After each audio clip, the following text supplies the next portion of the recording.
after our that's prayer. Let's pray. Holy Father, thank you so much for another day of study. Human cannot clearly understand the things of the Spirit. God, therefore, Holy Father, we pray that you come now and direct our thoughts. Bless our moderators here, Holy according to the direction of the Holy Spirit.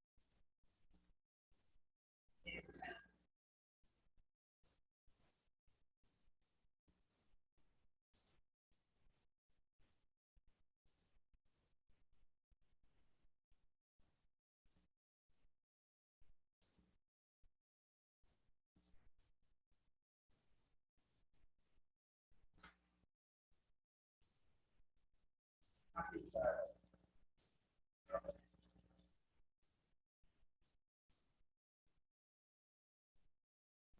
Yes, I'm enjoying the morning. I'm afraid lesson number 7. It is an excitement to be studying this book of Genesis again. And each time we look at this book, as many times we have studied it, it's always something new to find out in this book. And God has made that we continue to this life. That we continue to get such a description. The type of today's lesson is covenant of Abraham. And I just want us to quickly look at Genesis chapter 17, verse 7. If someone can read that for us.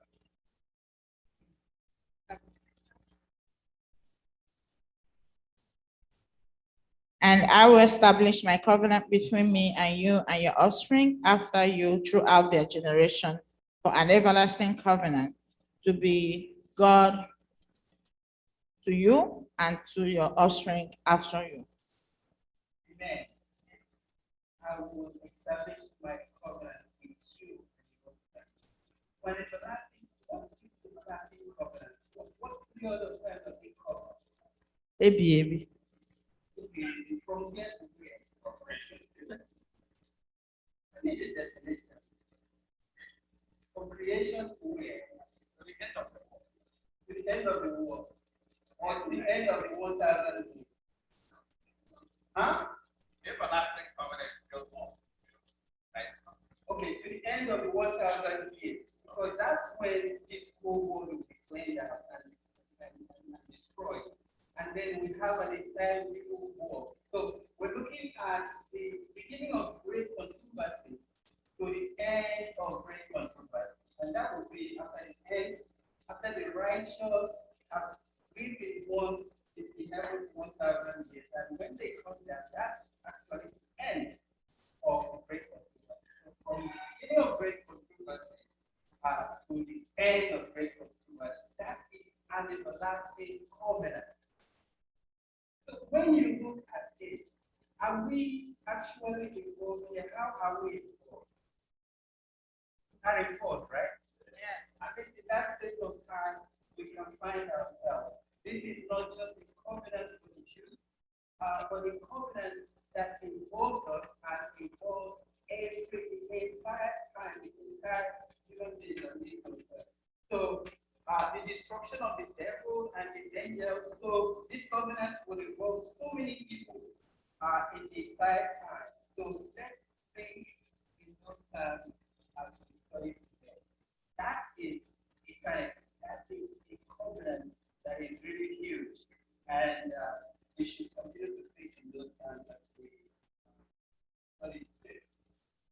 The memory text has been read, previously by our sister, Godzilla and Moses, but Abraham said, Lord God, what will you give me?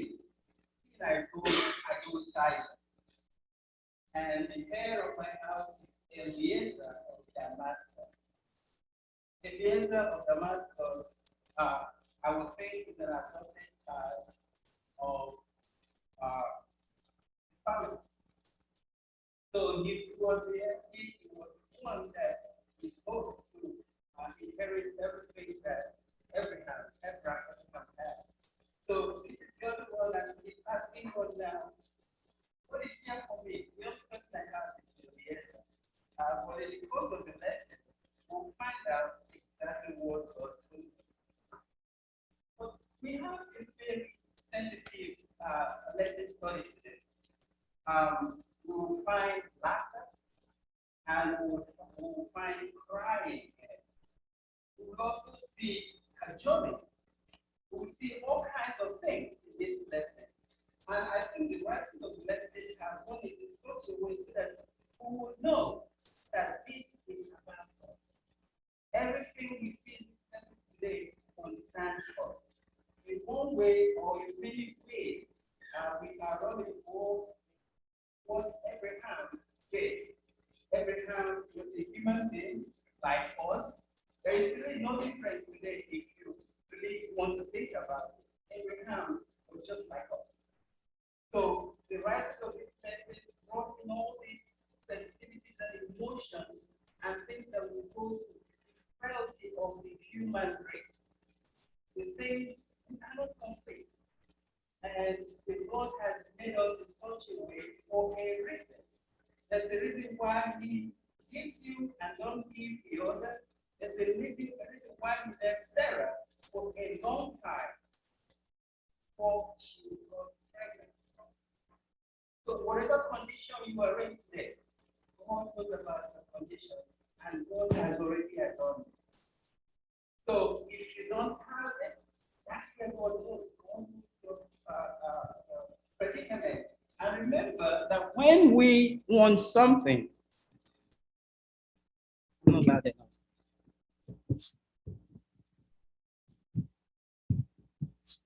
We also want to remember, I think this is better. We also want to remember that God answers our prayers in so many ways. God answers our prayers by saying no, and that's an answer. God also answers our prayers by saying wait. And God answers our prayers by saying a definitive yes. It depends on the time. So if God says no to you, that's an answer. And you have to be proud about what God has answered you. Your faith should be big enough to know that God has said no, because that's where God wants you. We are children of God and followers of Christ, and we just have to realize that. So here, Abraham was afraid. Abraham was afraid. Why was he afraid? Why was Abraham afraid? Abraham was afraid. Somebody that was asked to leave his hometown, leave your comfort zone, and just go. Go. Don't ask where you're going. Just keep going. And somebody could have killed him on the road. He could have met marauders. He could have met anyone. His life could have been gone, even though he was a courageous man. But Abraham was also afraid because he did not have an offspring. God is enriching him with so many things, but he has nobody to inherit them. So there was fear in him. He was afraid of his enemies, and he just finished fighting a war, that rescued his nephew, Lot. Somebody could have turned around and said, I'm going to revenge and I'm going to attack you back. So he was afraid of so many things. Why was Sarah afraid? Old age? This class is not participating today. Menopause. Menopause. What else? Sarah was also afraid because she laughed. She laughed God. She actually laughed God, and then when God asked her, she said, oh, I did not laugh. But God said, no, but you did laugh. So she lied. So there were so many ways that she was afraid. What about What about Ishmael? Why was Ishmael afraid? What about Hagar? She was okay. Yes. Okay. Okay. What about Hagar?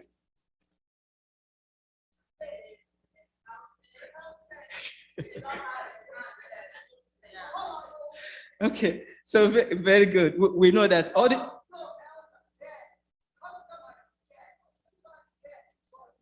it was accepted. So what they did was not out of ordinary. That was why Sarai felt confident asking her husband to take her bed. Amen. Amen. She was afraid. Remember, in the course of the lesson, we'll find out that she actually ran out. She was actually manhandled. She was manhandled by Sarai, and then she had to run. So she was afraid, and the angel, saw her.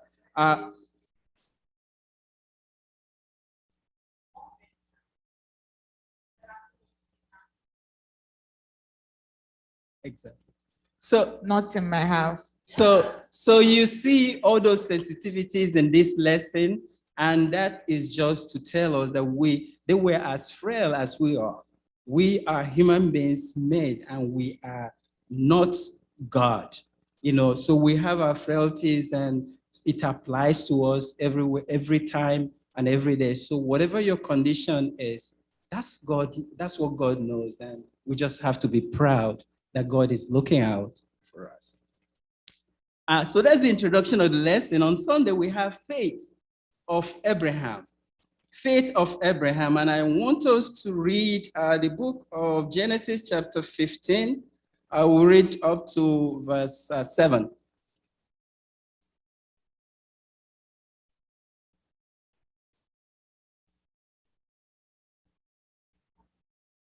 Yes. 15:1 through 7, yes. 15:1 through 7 says,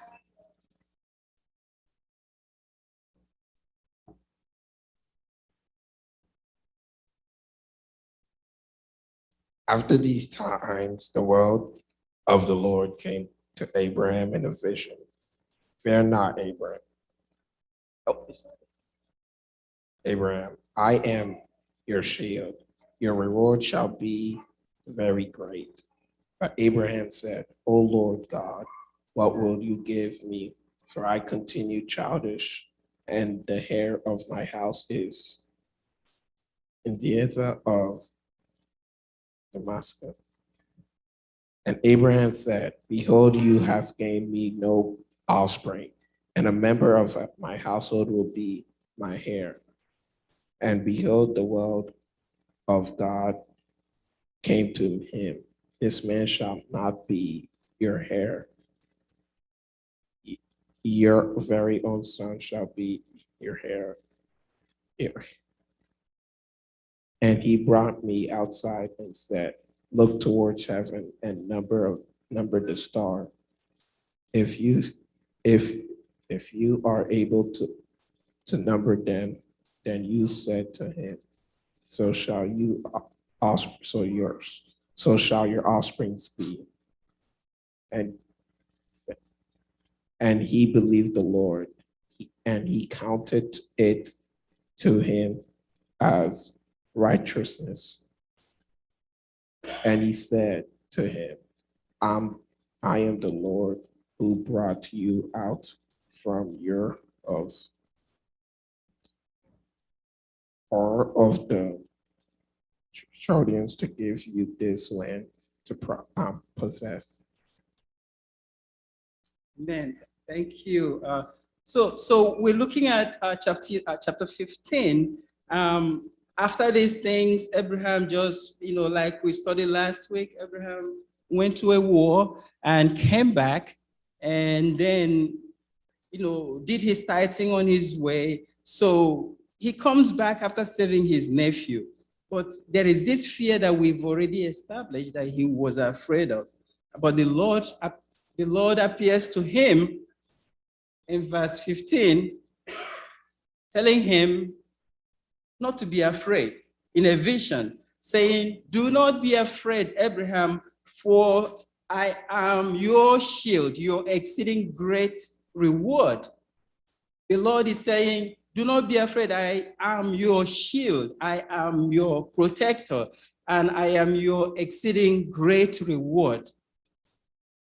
But Abraham said, "Lord, what will you give me, seeing I go childless? And the heir of my house is Eliezer of Damascus." Then Abraham said, "Look, you have given me no offspring. Indeed, one born in my house is my heir." And behold, the word of the Lord came to him, saying, "This one shall not be your heir, but one who will come from your own body shall be your heir." Then he brought him outside and said, and I told him to look now towards heaven and count the stars if you are able to number them. And he said to him, "So shall your descendants be." And he believed the Lord, and he accounted it to him for righteousness. This is classic concept of faith. You believe. You know you are in trouble. You know that you are in a crisis mode. You know you are anxious. You know you are depressed. You know that you have emotional trauma. And you know you are in a stressful condition. And you know you're afraid. But God appears to you and say, "Look up in the sky. Count the stars if you are able to count them. This is how many your descendants will be." And Abraham believed, and this was counted to him as righteousness. What we're looking at here is a different way of God doing things, and a different way of Abraham believing, of Abraham also doing things. This is not what we know. This is not what we see in our communities, because we want to touch something, we want to feel it. We want to actually see it before we can believe. But Abraham believed even without seeing. You know you are in a crisis, but just a simple vision that came to you, you believe, and this is righteousness. We are supposed to learn from Abraham today. This is classic way. This is, even though he did not yet see the fulfillment of this promise, he believed.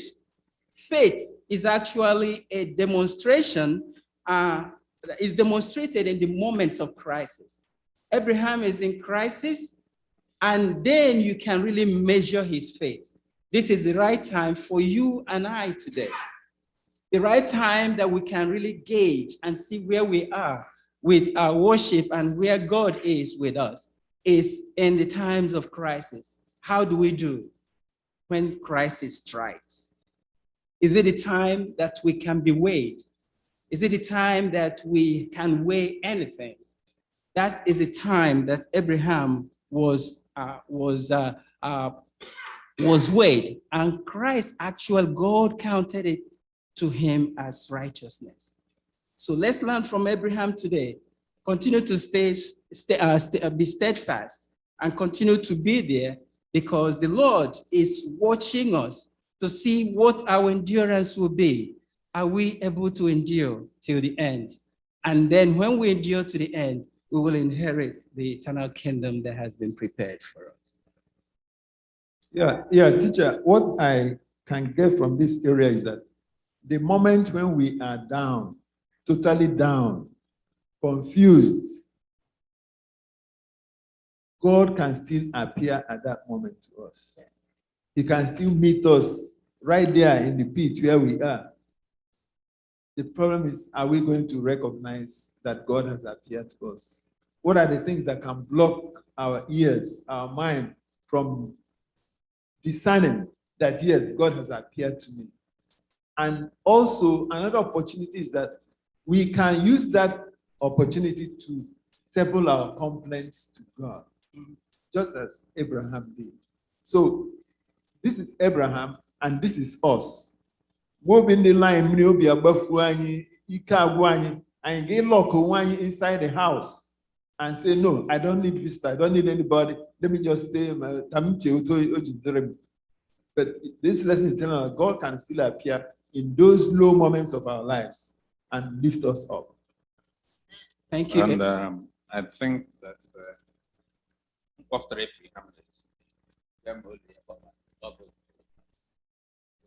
that's young, but Abraham a believer right away without looking at his age and the age of the wife. I think that is the reason why God really counted it as what? As righteousness. He didn't say, even though he doubted his age, but he believed that God can do something. No matter the age. I think this is where the faith lies from. Yes. Thank you. God declared Abraham righteous, not because of righteous deeds or great sacrifices, but on the basis of his faith. In contrast with other gods, where you have to earn your righteousness by performance. The lesson tells us about the Egyptian God, where your righteousness is measured against the righteousness of their own God. So Abraham is righteousness by faith, whereas in other gods, you see righteousness by works. Works that you do is counted for you until it piles up, until it gets to a gauge. And that's how that is gauged. But for Abraham, it's righteousness by faith. And that is what we are asked today to emulate. How big is your faith? Do you trust that the Lord is there ever at all times, no matter what happens, no matter your situation? So let's go ahead and read Genesis again, chapter 15. Let's read verses 7 through 17. Yes.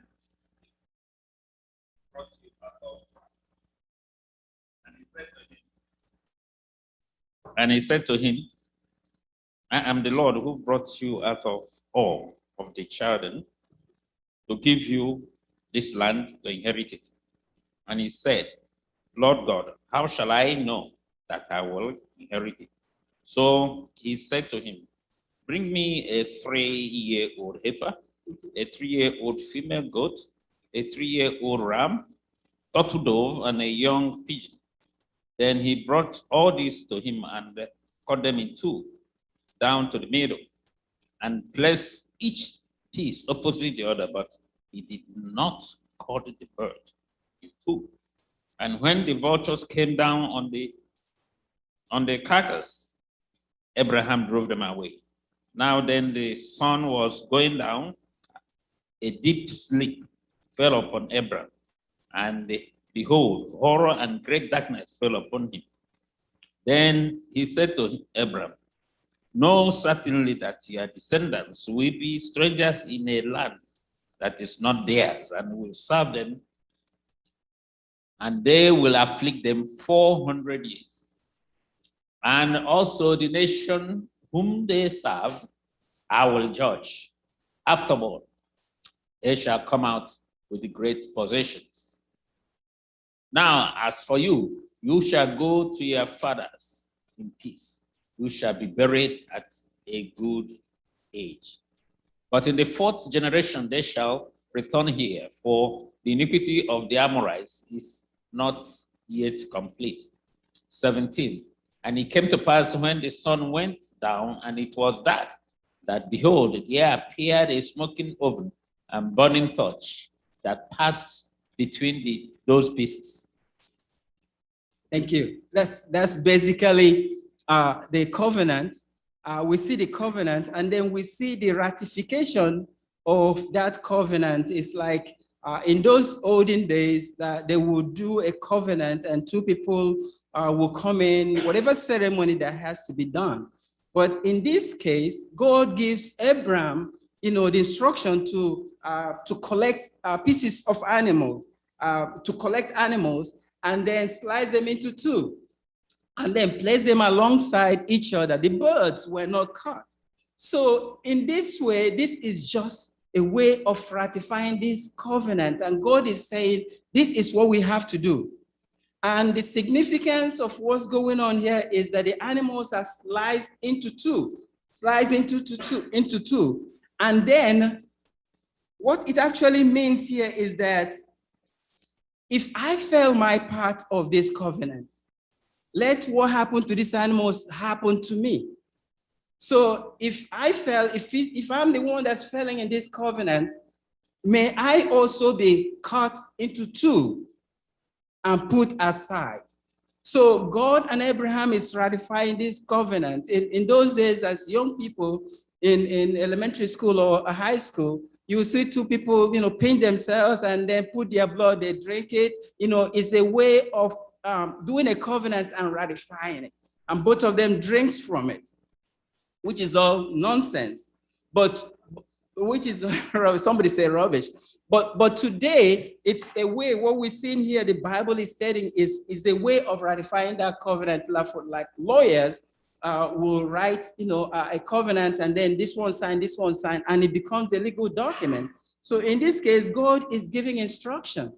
But what I also discovered in these lessons and in this ratification is that the animals are of 3 months, every one of them is 3 months old. And I'm searching to find out the significance of 3 months. And I couldn't find it. For people that rear sheep or have herds of animals, I don't know how they know the months of their herd. I don't know, that would be difficult for me to find out, to know exactly what is 3 months. But what is telling us here, 3 years, okay. What is happening here is that God is specific. God is a God that is really specific with what he does. And also you have to doff your hat also for Abraham, who is able to find out that this animal here is 3 years and you don't make mistake. What if you got one that was 4 years old?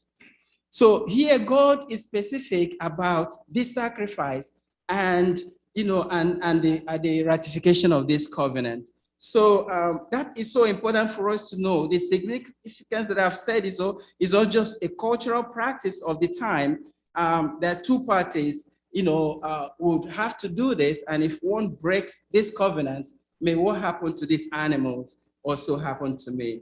I don't know if anyone has any addition to in that area. What I can add there is that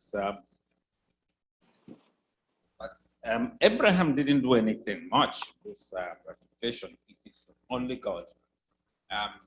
As we know that, just like we explained, the reason to go through the killed animal is that if you fail your own part, that the fate of the animal becomes your fate. But it is God that passed through that. From the burning of the smokes, right, showing that it was God instead of who? Abraham. And where did we say that?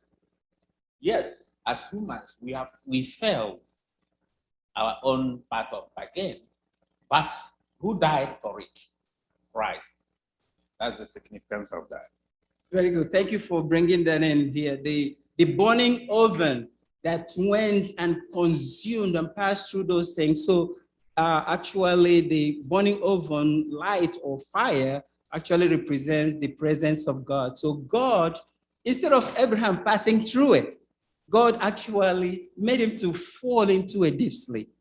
So he is in this condition, but Abraham is watching what's going on, but he's seeing the burning oven going through those pieces, which is God himself. So this is God saying that I am responsible for this. God is entirely responsible for this.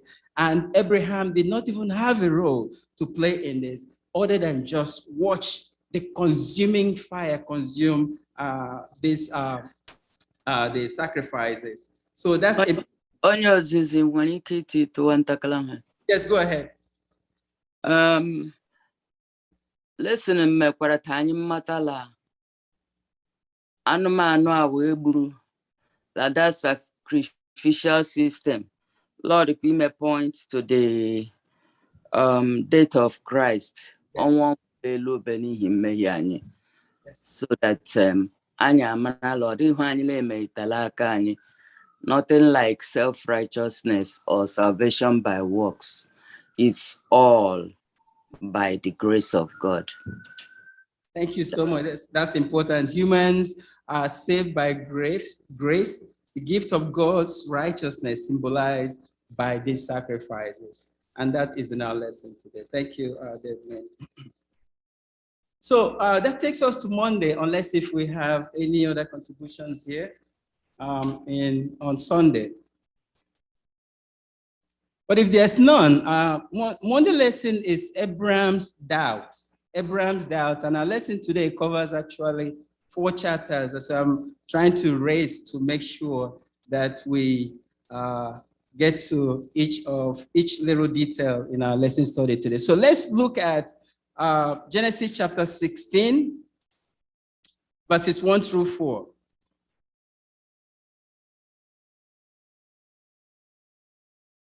(16, 1 through 4).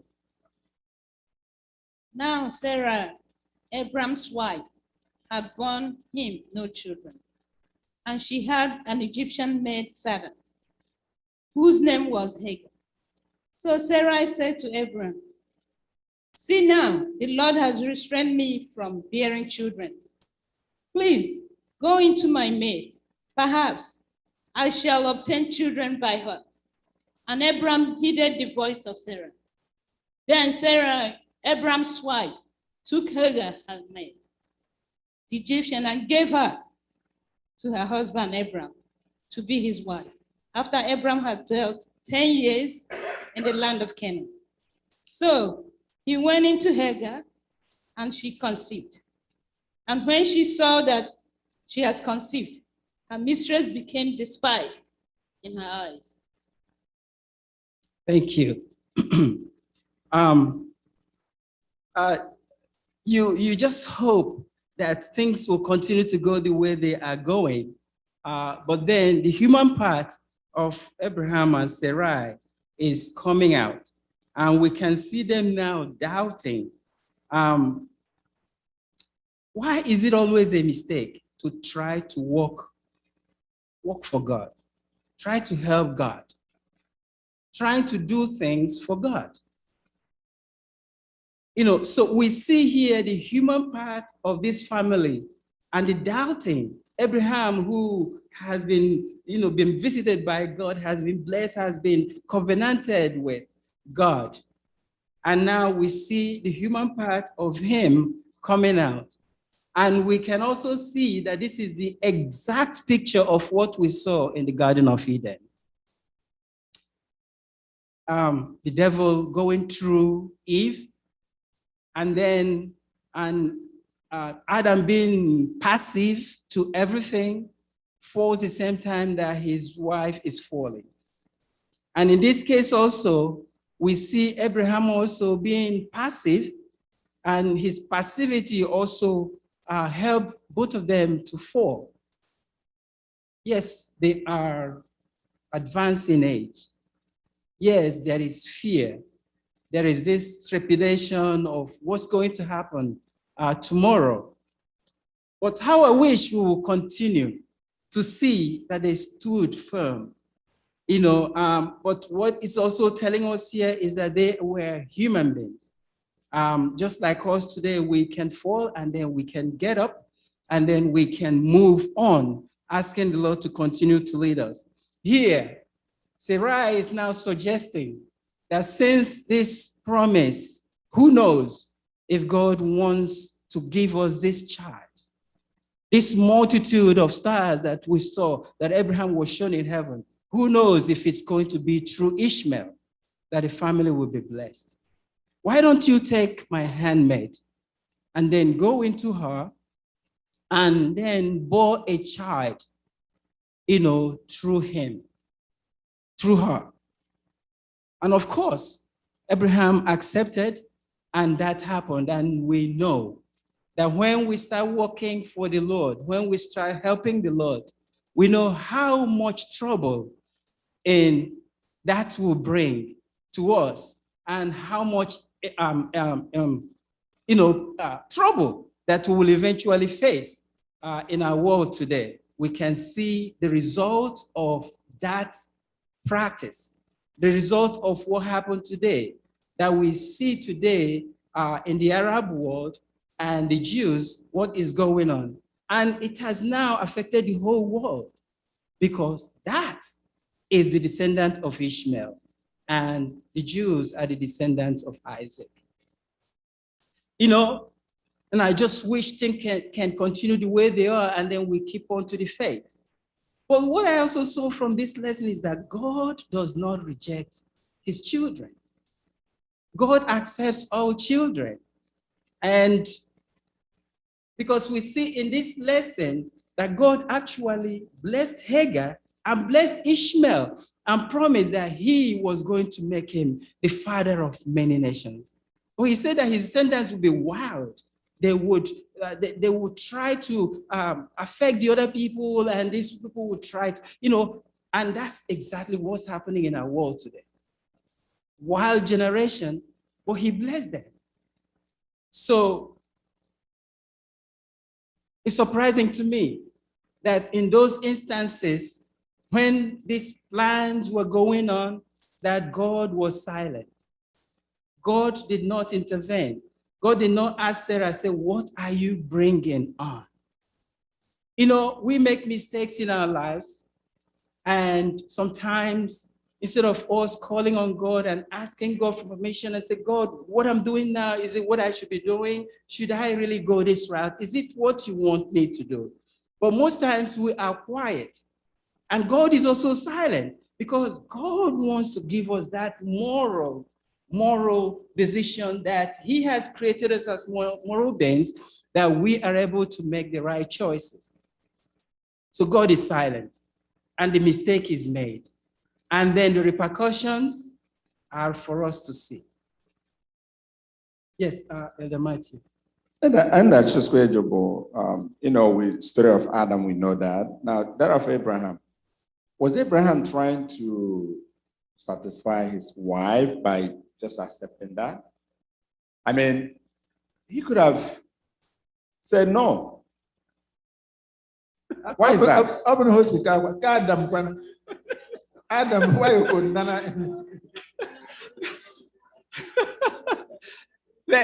sometimes, women, we think we're strong, right? We're strong? Yeah.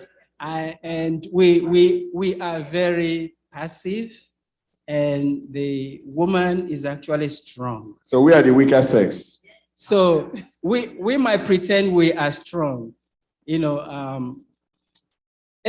you are on the receiving end, of everything, I don't know. I remember there is great controversy. But yeah, go ahead. But what I want to say here is, for Abraham, we may not blame him so much, because at this point, he knew and believed that God is going to give me a son.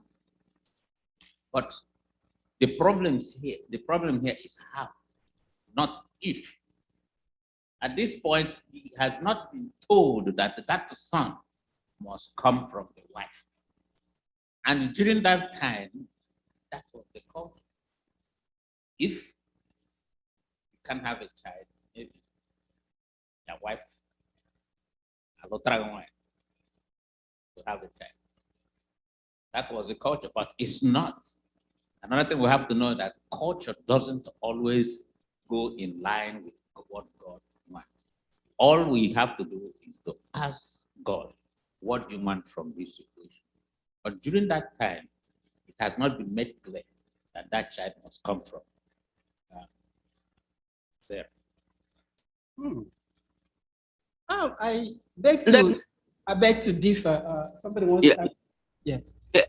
I was going to say, Chetakwa la Sarah mbogaje Sodom and Gomorrah. Osla Sarah loge tuime. When lesson and igwe foti hembo human weakness. Enweghị ndidi anyị nwee ndidi mụta anya na Chineke ide erirịta ụka ide akparịta ụka anyị rịa ya hụ anyị nhafụ ya ka o mee ya n'oge ya because most times ịhụkwa ezinụlọ agara aga lụọ nwaanyị labụ o ji ara ahụ n'ụmata oke nwoke ntraịrị udo ejighị adịla. Then isila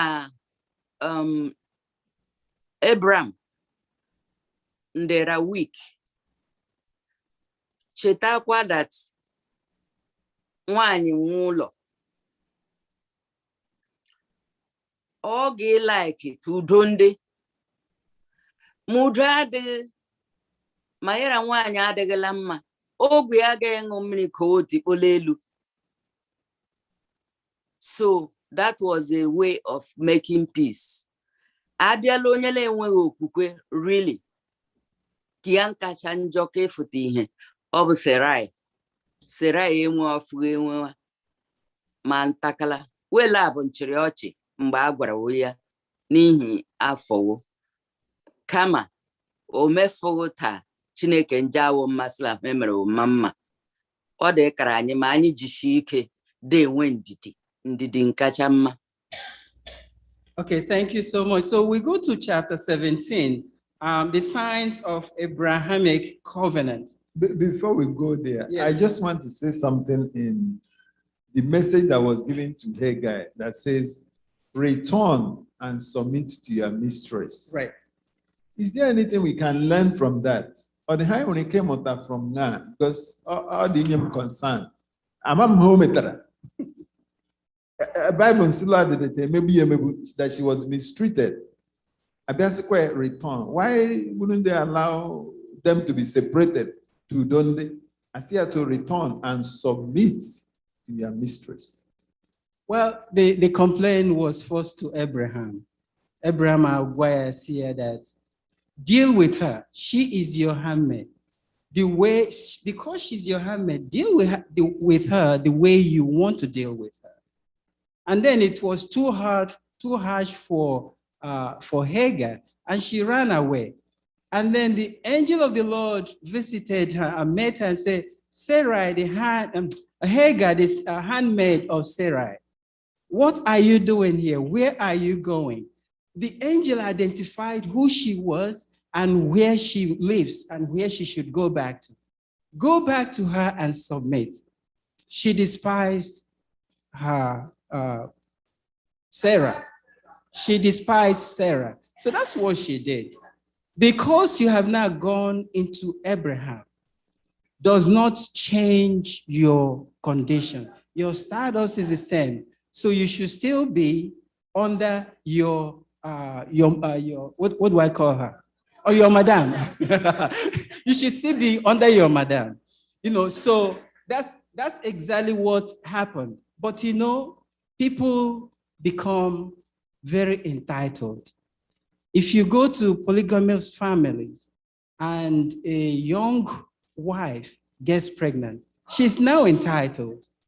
You become entitled, especially if your madam hasn't born a child of her own. You are now the owner of the man. And I think that is what was going on here. It happened then, and it also happens now. I don't know if we want to say something.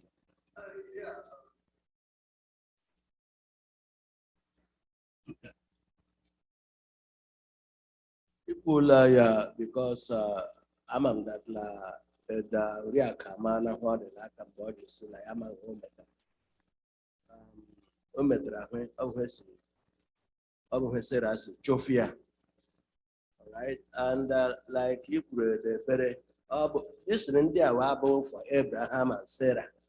This in India were both for us. Like you pointed out, what happens, my epota, what the second wife, the first one, she becomes entitled. And all about problem out, listen, Thank you so much. In 17, verses 1 through 9, I think we could just do a little bit of that there. God appeared to Abraham. Can I put a sign of the covenant? Let me quickly do this. When Abraham was 99 years old, the Lord appeared to Abraham and said to him, I am Almighty God. Walk before me and be blameless, and I will make my covenant between me and you, and I will multiply you exceedingly. Then Abraham fell on his face, and God talked with him, saying, as for me, behold, my covenant is with you, and you shall be a father of many nations. No longer shall your name be called Abraham, but your name shall be Abraham, for I have made you a father of many nations.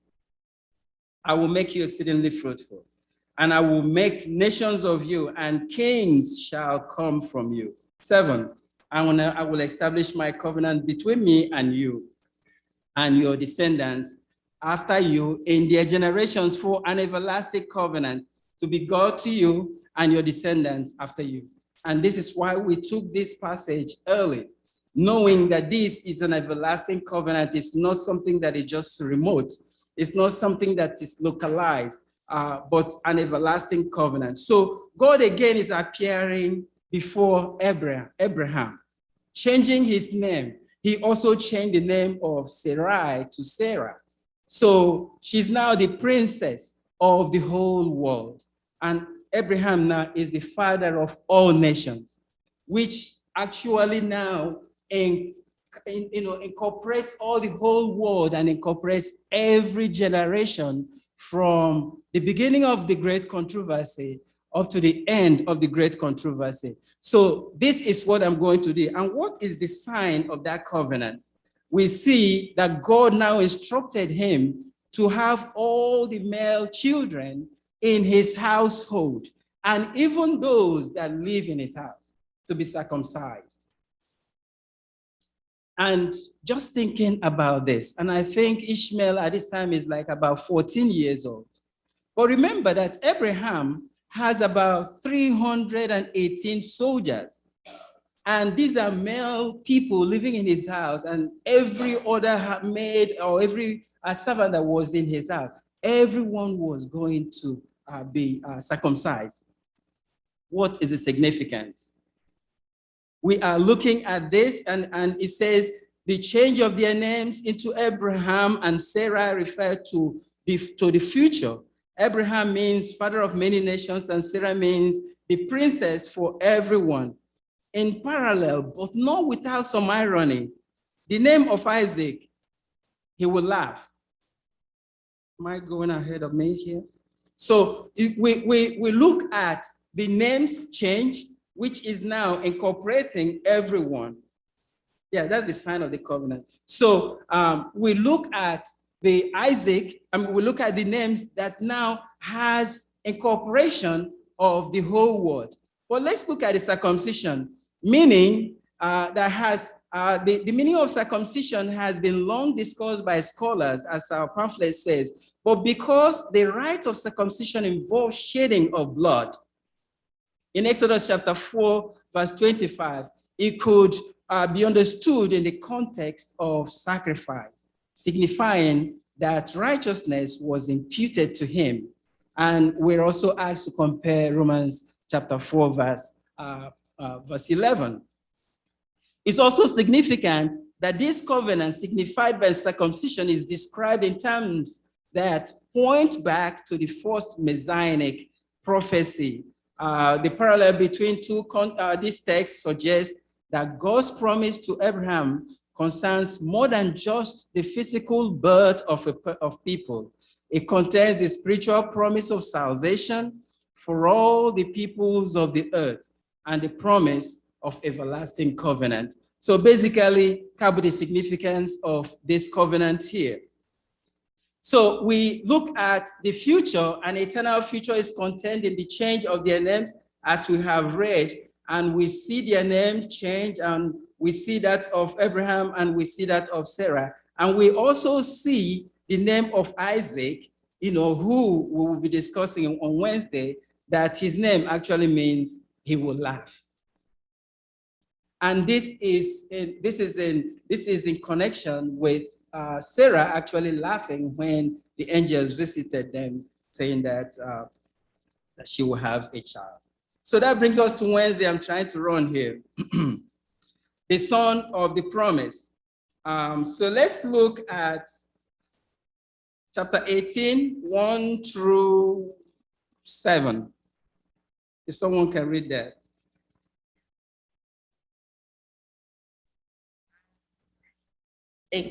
And the Lord appeared to him by the oaks of Mamre, and he sat at the door of his tent in the heat of the day. He lifted up his eyes and looked, and behold, 3 men were standing in front of him. When he saw them, he ran from the tent door to meet them and bowed himself to the earth and said, O Lord, if I have found favor in your sight, do not pass by your servant. Let a little water be brought, and wash your feet, and rest yourselves under the tree, while I bring a morsel of bread, that you may refresh yourselves, and after that you may pass on, since you have come to your servant. So they said, do as you have said. 6. And Abraham went quickly into the tent to Sarah and said, quick, 3 seahs of fine flour, knead it and make cakes. And Abraham ran to the herd and took a calf, tender and good, and gave it to a young man who prepared it quickly. 8. Yeah, right there. Let's stop right there. We see Abraham being visited by 3 men. In the desert, it's hard to see somebody visiting you in the desert. But when you see somebody passing by, you are excited. And this is what happened to Abraham. He sees these three men, passing by. He invites them in. Come, I'll give you water to wash your feet, and I'll give you some food. Just come in and rest a little while. And they said, okay. He's sitting under this tree in the heat of the sun, and they come in, not knowing who they are according to the lesson, but they come in and food is prepared and he's waiting on them. He's standing by, making sure that they're eating well, and their feet are washed. And then they suddenly ask him, where is your wife, Sarah? Oh, my wife is here. I mean, she's behind the tent. I know the culture at the time is that a woman wouldn't come in and feed at the same time when the men are feeding, especially if they're not related to you. So my wife is behind, and they are telling him that by this time next year, your wife would have a child. How old is Sarah at this time?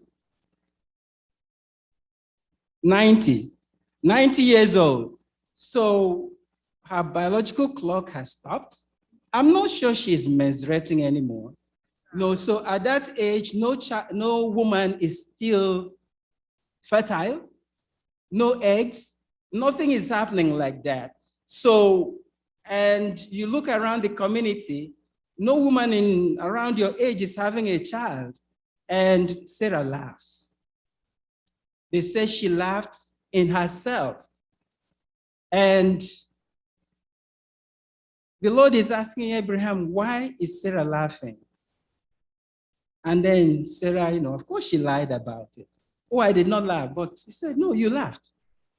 And that's why the name of Isaac is that what? So you see what's going on here. There is a change, and what we are studying here is that we are trying to see what happens outside by works and what happens on this side by faith.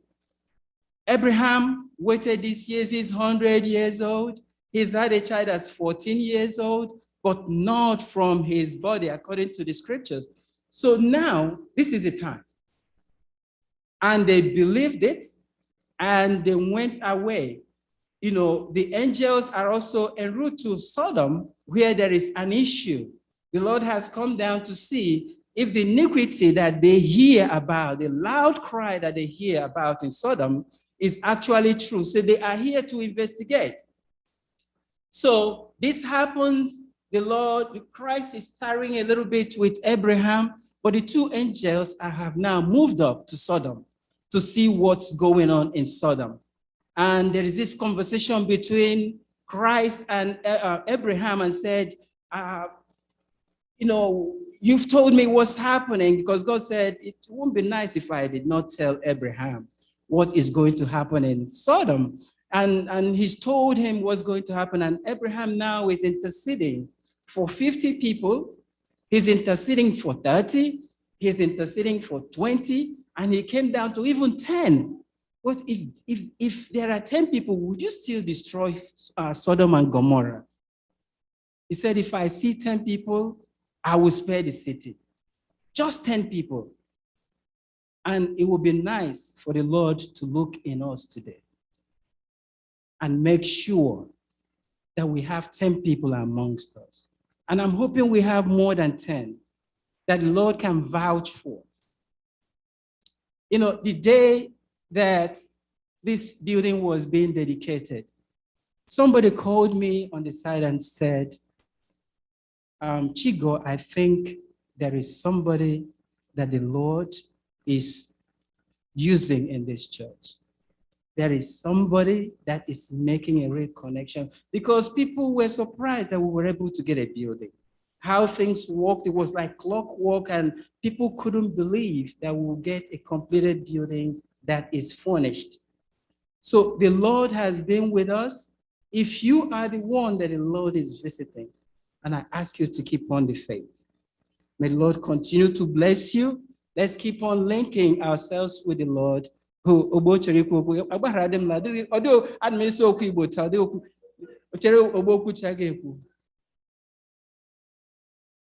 Jumbo.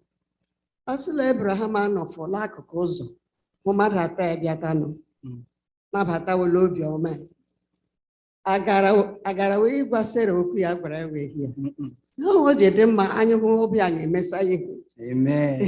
Amen. Onye hụrụ onye ọbịa imela kwuta nga onye na hụrụ onye ọbịa nabata onye ọbịa, because the man mgbe dị ime entertain angels. Ogbu imela chekwutara m ka. Yeah, then anyị nwere anya iji hụ those in need today. Because in the desert, onye ngaji ije akpịrị ga-ekpọ ya nkụ, ọ ga-eso ụkwụ ya, ọ ga-iri iri. Do we have eyes to see those in need today? And also, that when Christ was here, he cared for the poor, yes, the needy, the yes, hungry. That was exactly what Abraham did. And he did not just haphazardly fed them.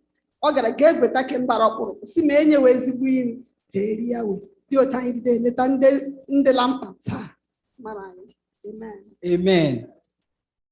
Yes. Abraham was at a particular place at the right time. Yes. Because I saw enough under that tree, other places those people. Most of us, places we're supposed to be at the right time, we are not there, and we miss a lot of things. Amen. So at the right place at the right time.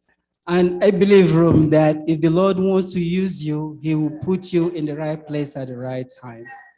Yeah, Eda, Anhem Chokuriti, Yoblezania Slana Pata visitor. Ndegani. That was a different time also. Iloto, Alakana Generabo. Visitor Vega Yilermania. Imam of Visitor J. Better like a mama gave work better like a. Yeah, it's not most actually fetching. We also have to be careful. Because Otunani on Alakan and Obama, they have like a Biaquakata. Imam of Unyo but do not know him like Sacra. Was it South Carolina? Some Repatalacho, Yabo Bishamalina Church. About Lanyaga and Abatao, Ogam Desi, my little Pananya, did the society kind of lot of preach at that time. Thank you.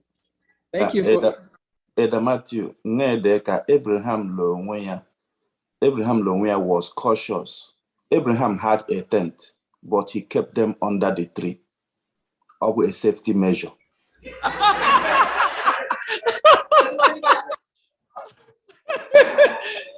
I like that. Never got you right. Okay, that's a good one. So that's a good one. So we are at the end of our lesson. But we'll look at what's going on in Sodom and the destruction that eventually took place in Sodom. Here we see these angels come into Lot's house, met him in the city square also. He was kind, he received them. But you know, Lot is now really biting into the culture of Sodom and Gomorrah. Again, it brings me back to what happened when they were planning to separate. And it all opens up, you know, the choices we make in our lifetime and how much permission we take from God, how much we pray before we make our decisions in life. So we see a family of Lot now belonging or in a place where sin has really grown so much that this place is going to be destroyed. So the angels come into them, and the young men of this city come and knock on the door in the night and say, "We saw strangers come into your house. Can you bring them out so that we can have fun with them?" So the angels, the Lord came down to investigate if the loud cry about Sodom and Gomorrah is actually true. Has he seen anything? Is it clear now that there is actually degradation of morals in Sodom and Gomorrah? This is the evidence. So they can see it, and Lot has to close the door, somehow protect the angels until those men that were at the door were actually blinded.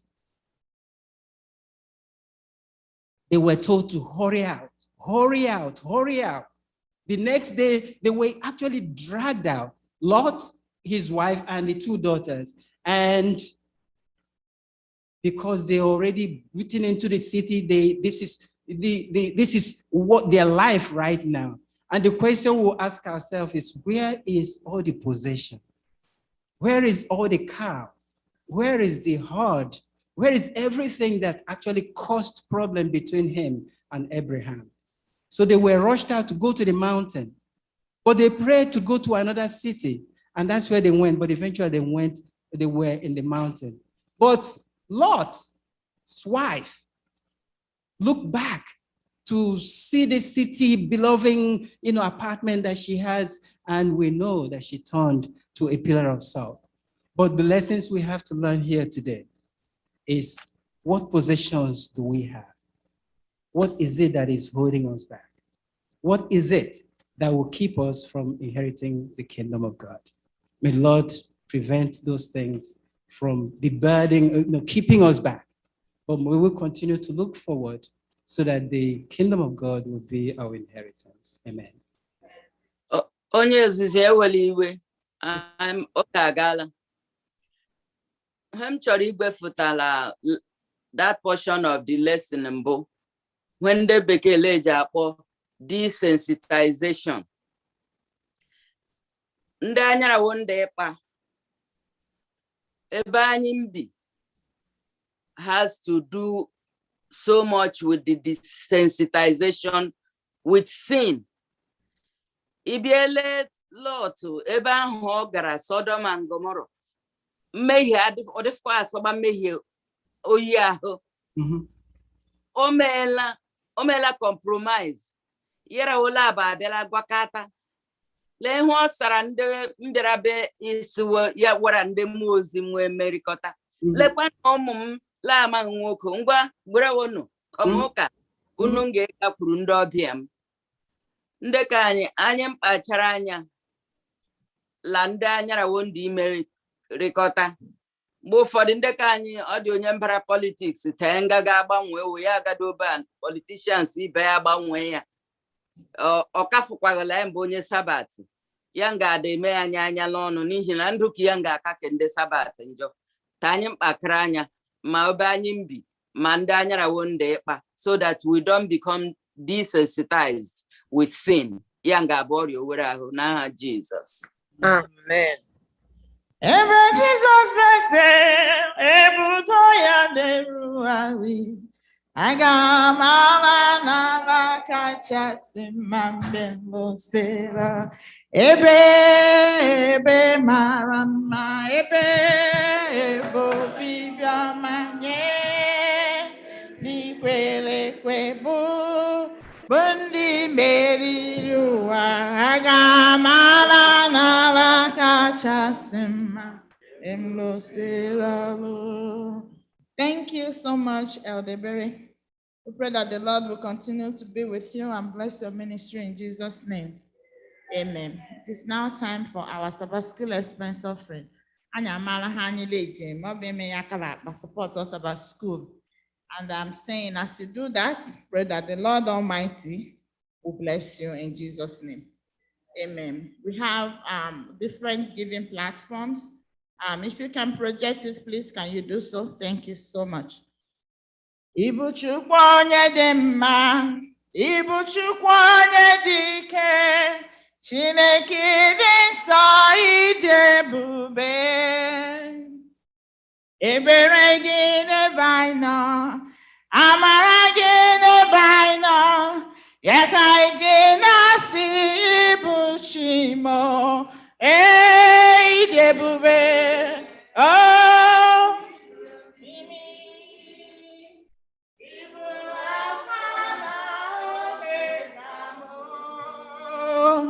onye mbụ na onye ikpeazụ, mmalite na ọgwụgwụ, ya ka anyị ji na-asị n'Ibu Chimo, ịdị ebube, ịdị omimi, ịbụ Alfa na Omega mo, onye mbụ na onye ikpeazụ, mmalite na ọgwụgwụ, ya ka m ji na-asị n'Ibu Chimo.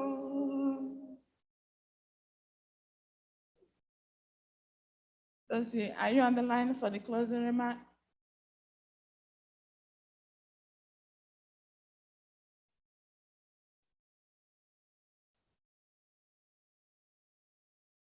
Amen.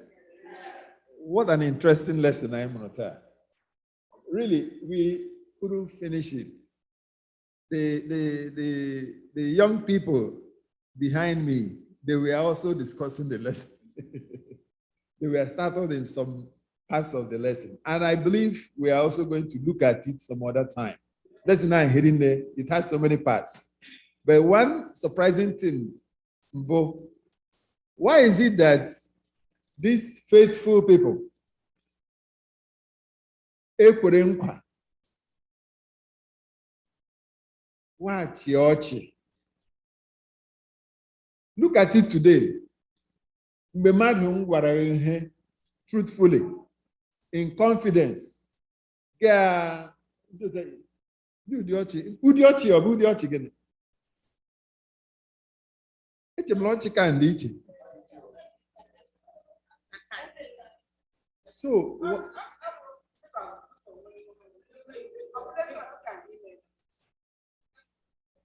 So my question is, n'ihe Chineke sikwa na tafuwa ahụhụ n'ihe ka emere.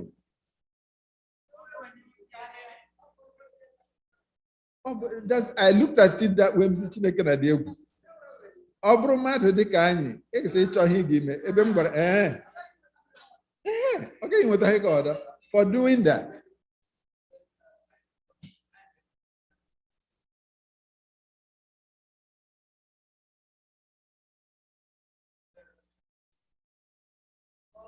Anyị na-eka maka ọchị achịrị wee and why God allowed it to go. Ọtafuwa ahụ.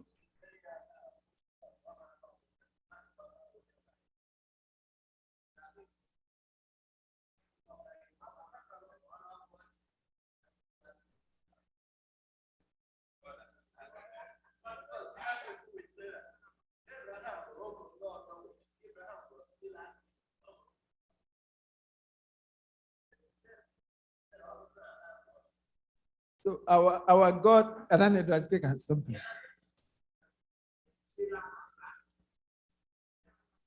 Yeah, she did.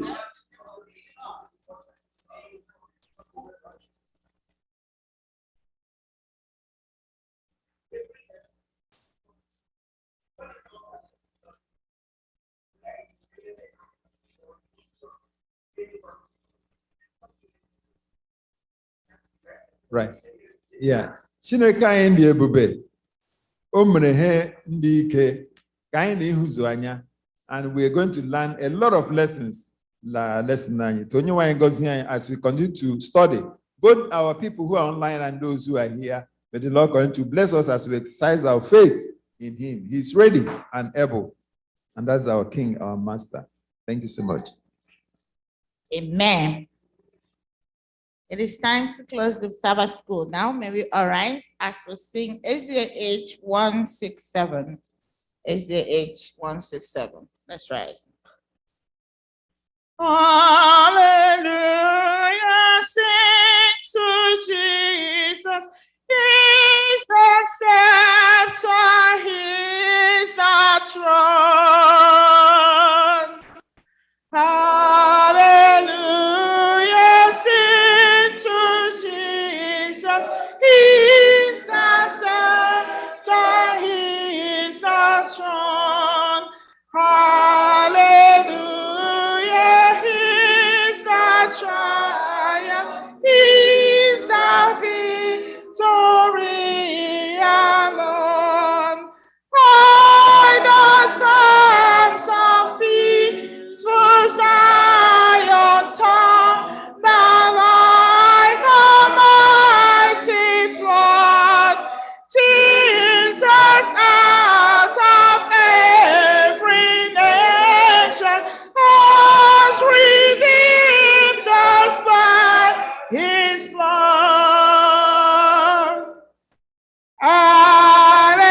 Hallelujah, that has offered all we live in sorrow now. Hallelujah, he is there as faith believes, no questions now. Though the clouds from sight receive him when the 40 days were all. Shall our hearts forget his promise? I am with evermore. I am with you evermore.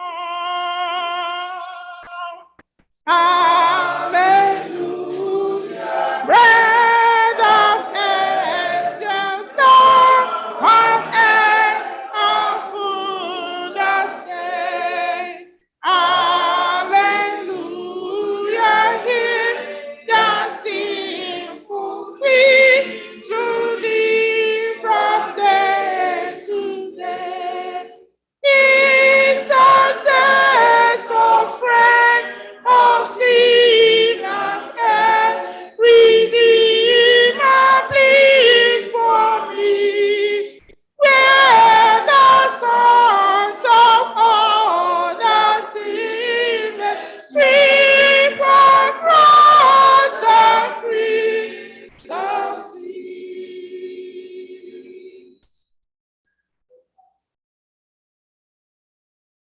mechila nyenwe m imela ụbọchị nke taa.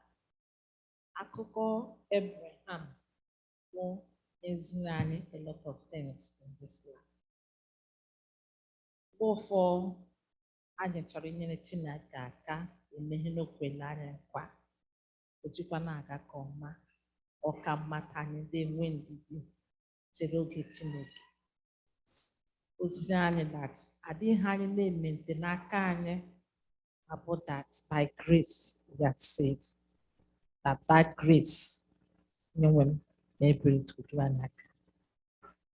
Imekwere ebere ka anyị mmụta na ahụ ụwa, enwekọrịta ka ụwa mbụ ha efu, vanity upon vanity, na ha nkacha anyị mkpa inweta mbụ alaeze eluigwe.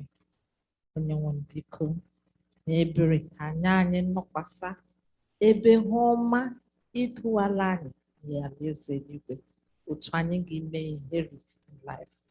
Anyị bụ ndị mmehie, and we cannot do without you. Nyere anyị aka, gbaghara anyị mmehie anyị, gọzie anyị n'ụbọchị nke taa. and never had corresponding. Amen. Thank you so much, everyone, for joining us today in the Sabbath School. Those online, those on Facebook, on YouTube, and those who are here present, we pray that the Lord will be with you in Jesus' name. Next Saturday, we'll be studying lesson number 8, and it's titled The Promise. Join us next Saturday as we discuss this lesson. And I pray that the Lord will continue to keep you till we meet you again next Saturday. We welcome you to Sabbath School. We are happy that you are here. Happy Sabbath day. Happy Sabbath day to you all. Till we meet again.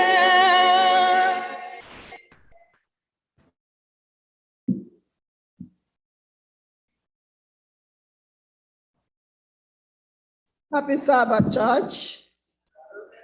Happy Sabbath. We have just few announcements. Church business meeting will hold today after divine worship. Church business meeting today. Then next week, church board meeting immediately after Vesper at 7 p.m. So let us not forget our 40 days of prayer, which is still going on until June 11th. Everyone is encouraged to attend. Remember the total member involvement. Whatever you can do, please do it for the Master. Sundays to Thursdays at 9 p.m., Fridays 7 p.m., Sabbath 6 p.m. So 6 p.m. today. Let us meet again on this platform. Our first elder or the pastor will bring them to us.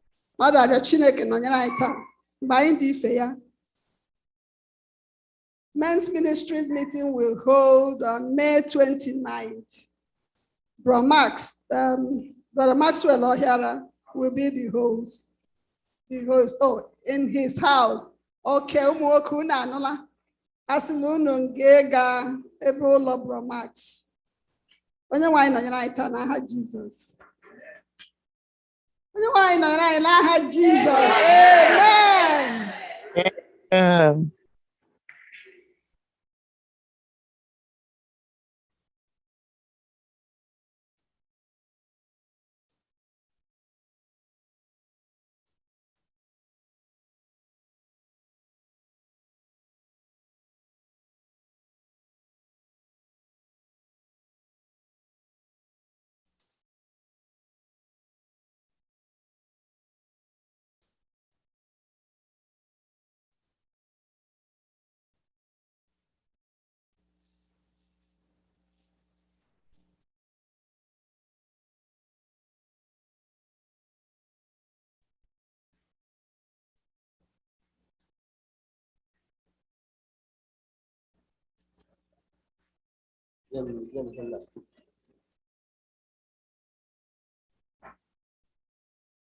And go on SDA.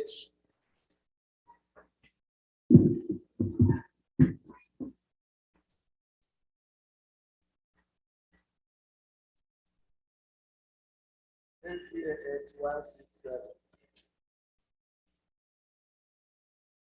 The song I go for a closing song.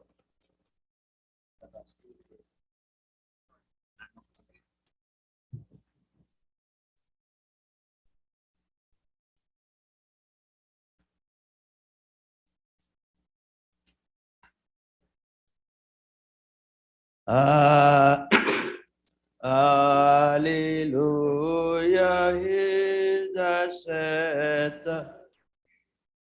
Hallelujah, sing to Jesus, he's the scepter, he is the throne. Hallelujah, he's the triumph, is the victory alone. are the sons of peaceful Zion, thunder like a mighty flood. Jesus out of every nation, redeem us from by his blood. Adonye nwere choice.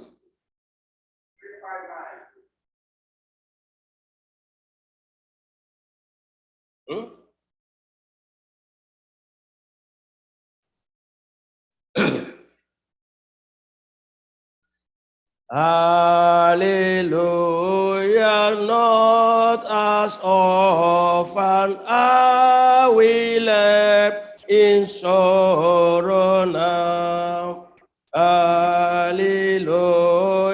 he is near us, faith believes, no questions have.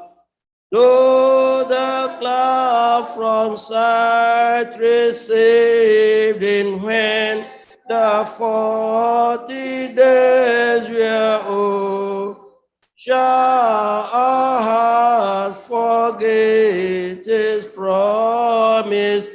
I am with you evermore. Hallelujah, bread of heaven, thou on earth our food to stay. Hallelujah, hear the sinful flee today from day to day. Intercessors of sinners, Redeemer, plead for me. When the sons of all the sinless sweep across the crystal sea. It's been a very, very long time I sang last.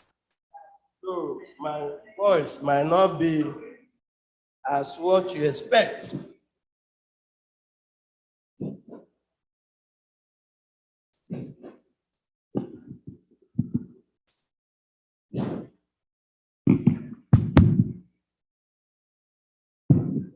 Okay.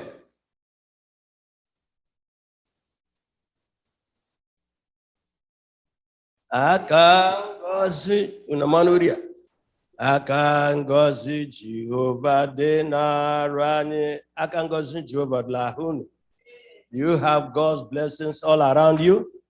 Okay, achọrọ m everybody. If you are here, please sing. Aka ngozi Jehovah dị n'arụ anyị. Hallelujah, hallelujah.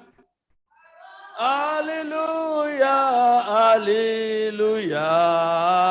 Aka ngozi Jehovah dị n'arụ anyị. Aka ngozi Jehovah dị n'arụ anyị. Hallelujah, hallelujah. Hallelujah, hallelujah.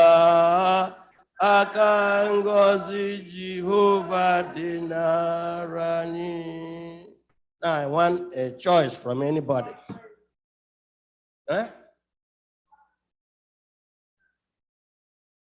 In 430.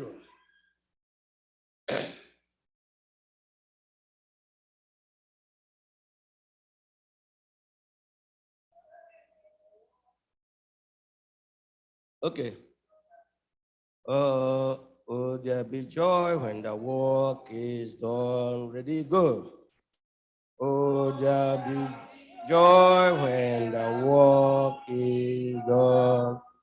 Joy when the reapers gather home. Bringing the sheep as the Savior to the new Jerusalem. Joy, joy, joy, there there be joy by and by. Joy, joy, joy, never die. Joy, joy, for the day draweth near when the war goes God home. Sweet are the tongue that we hope to see. Grateful the tongues our heart shall bring. Praise him forever, Christ our King, in the new Jerusalem. Joy, joy, joy by and by. Joy, joy, joy never die. Joy, joy, for the day draweth near when the workers gather room. You are the joy that await us dear. Many the golden mansions Jesus is saved us and prepare in the new Jerusalem. Joy, joy, joy by and by. Joy that shall never die.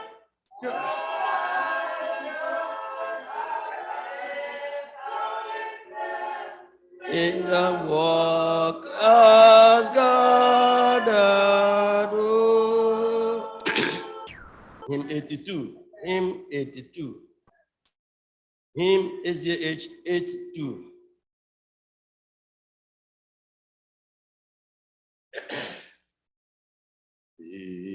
For Jehovah's awful throne. Anyamane. Ready? Go. For Jehovah's awful throne, ye nations bow with a great joy. Know that the Lord is God alone. He can create and he destroy. His sovereign power without a word made us of clay and formed us men. And when like wandering sheep we stray, he brought us to his fold again. Last.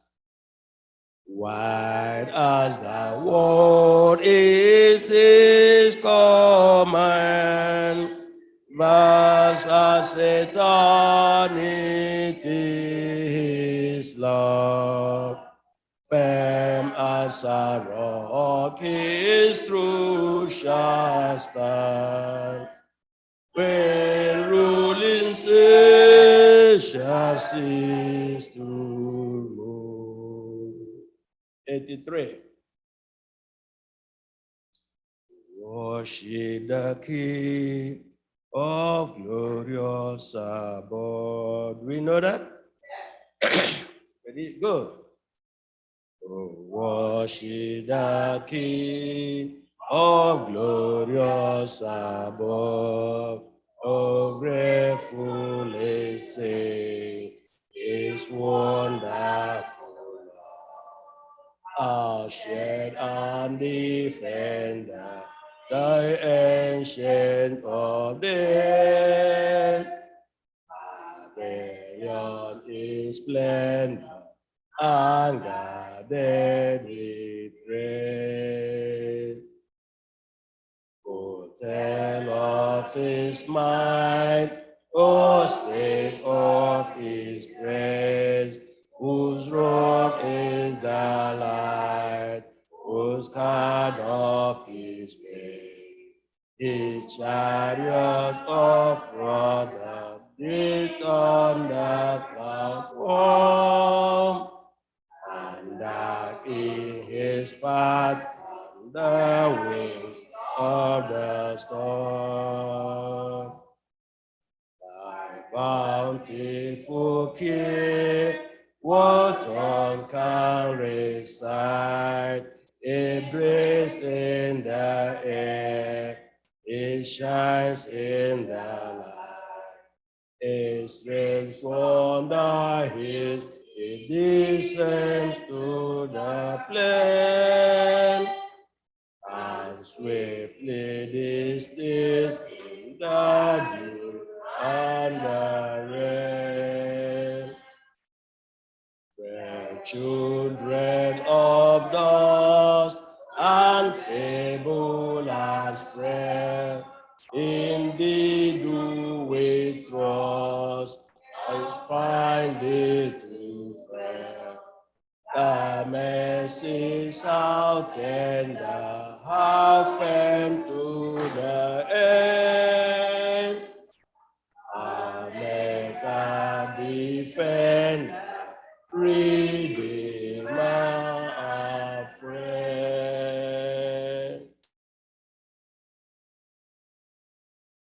Okay. I'm glad at the last stanza, though. I'm glad like this. Let's sing it like this tune. Well, children of dust. Let you try and go ahead.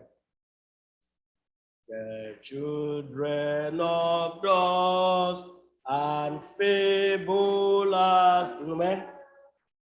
Not, you don't know that tune? The children of dust and fabulous frail, indeed do we trust, nor find it too fair. Thy mercies how tender, how fair to the end. Amen. God defender, redeemer, and friend. Amaram onyibo, Igbo kwere kwame nkwa. Amaram n'otu ụbọchị n'ịgabi kpọrọ anyị laa. Ya onye nwe anyị, elu ụwa jọwọ njọ, bịa o bịa kpọrọ ụmụ gị. Ị ga-abịa.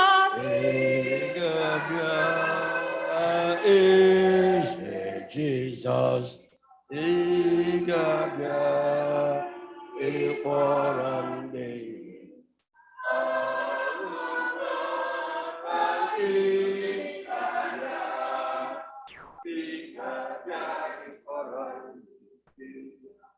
Igabia.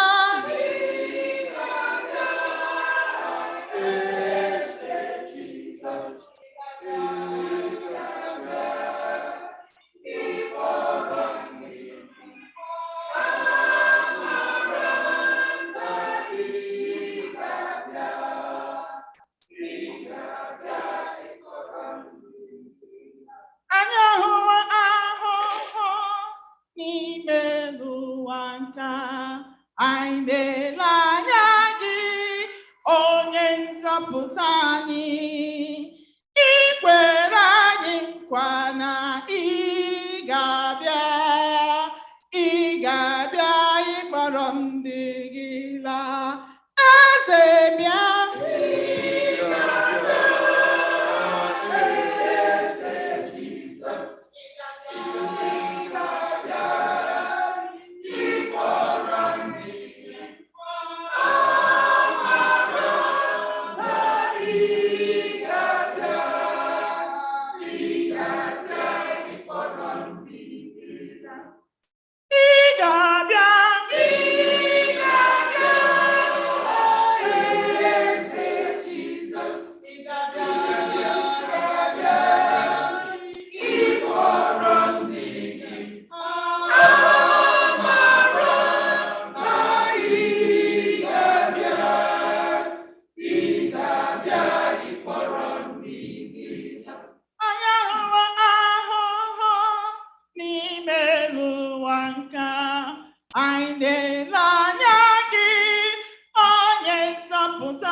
Igabia, Igabia, Ibarondina, Igabia, Igabia,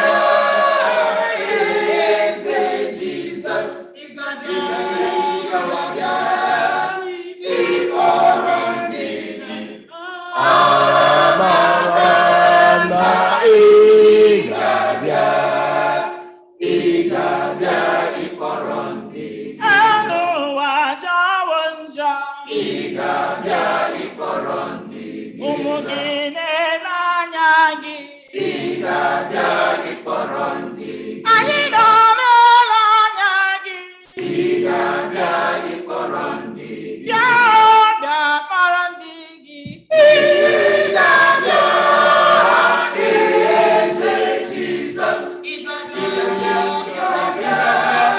Ibarondigi, Amaranda, Igabia, Igabia, Ibarondigi, Igabia, Igabia, Jesus, Igabia, Igabia, Ibarondigi, Amaranda, Igabia, Igabia, Ibarondigi.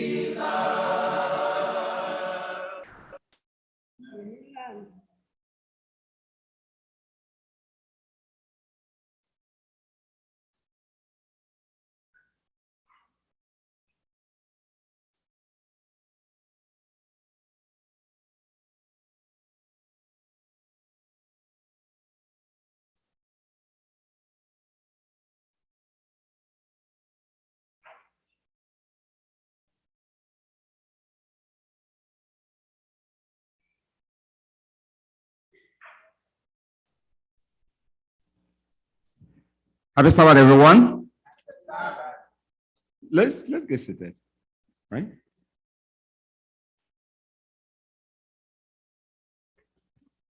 I just want to welcome everyone to our Sabbath today, divine service today.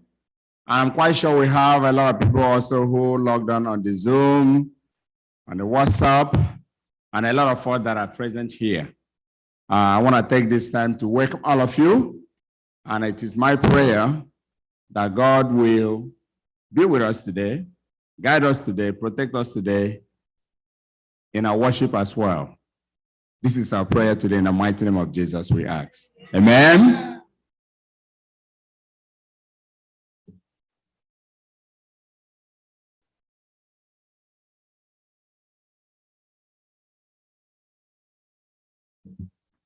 Happy Sabbath, church. Shall we rise for affirmation of faith? Our affirmation of faith will be taken from Revelation chapter 14, verse 6-7.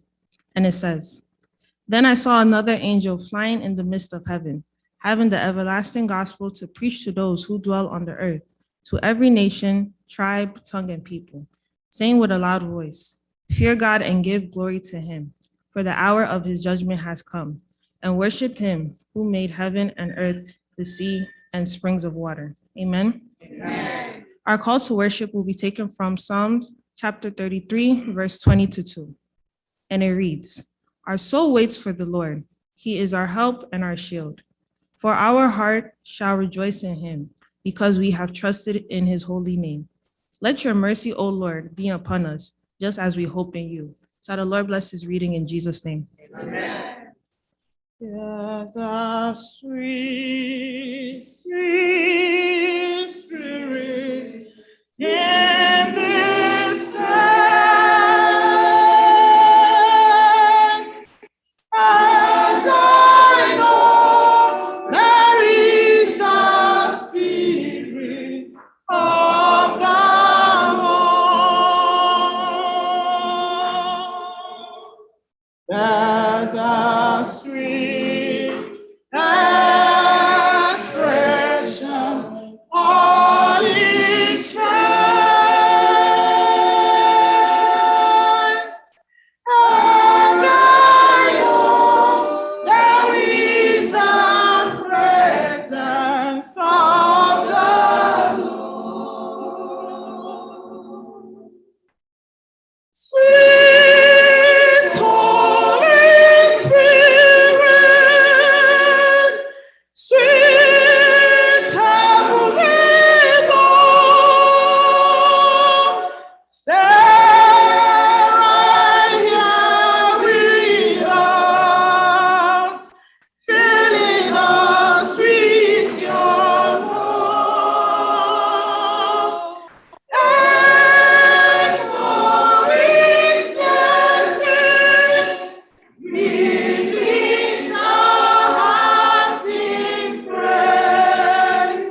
Yes, Lord, we invite your presence, sweet Holy Spirit, sweet heavenly dove, stay right here with us.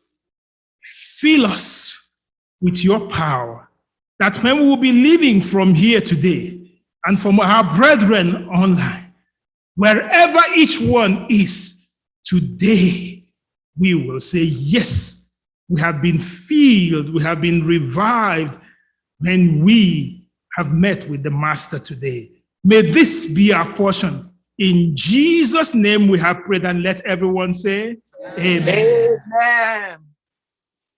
While we are still standing, we will take the opening hymn from SDA 265.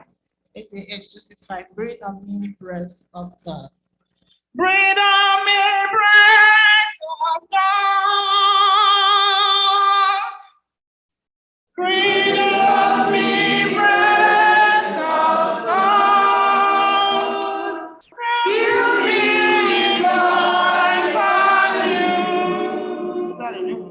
That I may love what thou dost and do what thou wouldst do. Breathe on me, breath of God, until my heart is pure. Until with thee I will to do and to endure. Breathe on me, breath of God, till I am wholly thine.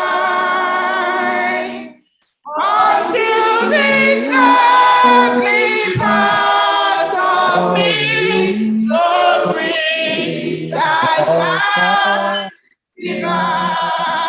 Until this earthly part of me glows with thy fire divine. Breath on me, breath of God, so shall I constantly and live with thee the perfect life of thine eternity.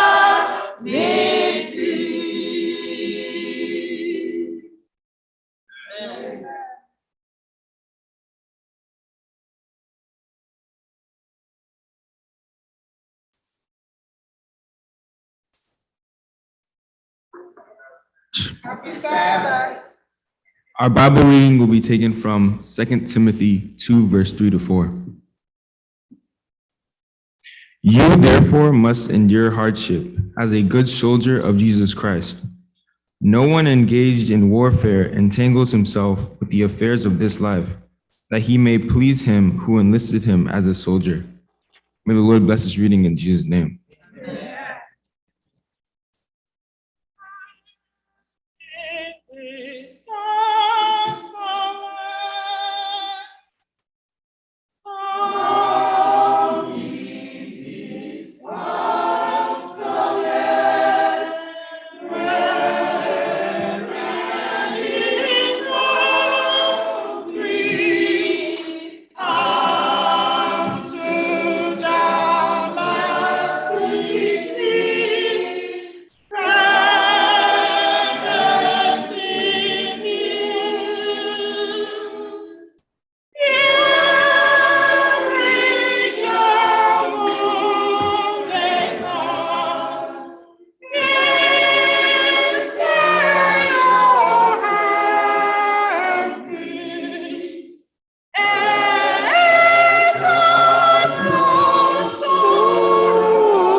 Amen. In the moment of solemn and reverence to God, let us all bow our head with total humility to seek the face of God this happy Sabbath morning. May we gently invite the Holy Spirit to come and conquer and take possession of our heart as we prepare to pour it down to Him. Now, as we gently sing, Jesus is passing. In a prayer mode, let's sing. Jesus nagafe, Jesus nagafe, oh nagafe kahu wedima, oh nabogi, adekadeke. Jesus na bode nagafi, na bodi kanu wedike. Amen. Onye nwanyị na Chineke, chi nke ndị bụ chi na eze nke ndị ebe eze, onye a na-asọpụrụ, onye kere eluigwe n'ụwa, onye ịhụnanya ya nye mmadụ, nye anyị bụ mmadụ, dị oke omimi na onweghị ihe eji ama ya atụ ma ọwụ ihe ịtụ atụ ya. Chineke bụ ịhụnanya, Chineke bụ ngọzi, Chineke bụ udo. N'ụtụtụ Sabat ọma, anyị ụmụ gị bụ nzukọ FirstIgbo, ndị na-egosipụta onwe ha na chọọchị na ndị nọ na line site n'ọnọdụ dị iche iche. Anyị bịara ikele ya ekele n'ụtụtụ a. Anyị na-asọpụrụ gị, anyị na-akpụ isi ala nye gị, anyị na-asị ka efee gị n'ihi na ịbụ chi, chi kachasị chi niile, n'ihi na ịbụ eze, eze kachasị eze niile, n'ihi na ịbụ onye hụrụ anyị n'anya, onye kere anyị n'oyiyi ya, onye nyere anyị privileji ịbụ onye ịbụ ọbụnadị n'oge awa nke a, ịbịa n'ụlọ nzukọ gị n'ụbọchị taa, ụbọchị Sabat ọma, ụbọchị furu iche, ụbọchị ịgọziri, họrọ nye onwe gị, kpọọ ndị mmadụ ndị ikere ekesa anyị bịa ezu ike n'ime ya. Anyị bịa sọpụrụ aha gị, anyị bịa sọpụrụ gị Chineke, ka ọ bụrụ ihe ncheta ozuzu ike gị, bụkwara izu ike nye mmadụ. Onye nwanyị na Chineke, anyị na-asị nara ekele, nara otito, nara ọjịja mma, nara mbuli elu n'ibu Chineke ebighị ebi na ebighị ebi n'aha Jizọs. Amen. Anyị bụ nzukọ gị Chineke, anyị ji otu obi na otu olu na-arịọ arịrịọ mgbaghara mmehie, n'ihi na anyị bụ ndị ikere eke, ndị na-adịghị ike, ndị jupụtara na mmehie, ndị mmehie miniti niile, awa niile, n'agbanyeghị otu ọbụla o jiri Chineke. Ịhụnanya gị siri ike, ịbụ Chineke mara ọgwụgwụ site na mmalite, mara arịọ mmalite site n'ọgwụgwụ, mara na ụbọchị dị otu a gị dị n'oke mkpa, n'oke mkpagide ụwa, mgbe anyị niile ngide emehie Chineke, gị tụọ ntọala nzọpụta nye anyị. Were oke ịhụnanya na oke sacrifice, were ọkpara gị naanị ya inwere, were nye ya bịa, were ndụ ya chụọ aja n'ihi anyị, were ọbara dị oke ọnụ wụsa. Ọbara nwere ike nsacha, ọbara leji agbanwe ọnọdụ, ọbara leji ekwu okwu udo, kwuo okwu mgbaghara mmehie. Onye nwe anyị, gị nye anyị naanị otu kọndishọn: ma anyị kwerela anyị bụ ndị mmehie, ma anyị recognizeela anyị bụ ndị mmehie, ma anyị bịala ọnọdụ ịbụ mmehie ahụ si, ma anyị chọọ mgbaghara. N'ihi ya, ụmụnne na ụmụnna ndị dị represented, soro mụ onwe m onye isi mmehie, ikpere anyị ndịlala, isi anyị nọlala na wedo onwe zuru oke, na-enweghị mmụọ mbuli elu ka ụdị ọbụla gị, na-ebere gị akwa n'ụtụtụ na dasị papa Chineke la anyị bụ ndị mmehie, na-ekele gị nyere anyị ohere ịbịa sị gị gbaghara anyị, kwere Jizọs ya nwụọ n'elu obe, gị sị anyị nkwere la gị gbaghara anyị. Anyị jikọrọ olu n'otu okwukwe dasị na anyị bụ ndị mmehie, ndị mmehiere n'ụzọ niile dị iche iche, sitela akparamagwa, sitela echiche obi, sitela ije ụkwụ, sitela okwu ọnụ, ndị anyị merela ịma ama ndị anyị merela amaghị ama ma anyị ndị isi Chineke keligwe n'ọmịiko gbaghara otu ọbụla anyị ji mehie n'ọmịiko na amara gị zuru oke Chineke gbaghara anyị were ọbara dị oke ọnụ Jizọs wụsara n'elu obe n'oge awa dịka nke a saa anyị niile n'otu n'otu saa anyị n'igwe dịka nzukọ si na gịnị si anyị ru n'okpuru ụkwụ anyị Chineke mmehie ọbụla nke gị bụ stumbling block nye ofufe keta mmehie ọbụla nke gị bụ stumbling block nye ekpere nke a mmehie ọbụla nke gị bụ stumbling block nye ọnọdụ niile Chineke anyị na-arịọ ka e were ọbara Jizọs saa ha sapụ ha n'aha Jizọs. Imeela Chineke n'ihi na anyị kwụra n'okwukwe dịka i kwere anyị nkwa sị anyị rịọla anyị ga-erịọta ebe anyị lakpakala ọnụ rịọ dịka nzukọ n'ụtụtụ a anyị kwụra n'okwukwe ịgbagharala anyị mmehie ebe ịgbagharala anyị mmehie otuto ebighị ebi dịrị gị anyị ndị rịọta igwere mmụọ nsọ kepụrụ iche ka ide anyị niile n'otu n'otu dịka anyị kwuru anyị bụ anụ arụ na-adịghị ike but site na amara anyị by the strength of Jesus we can do all things.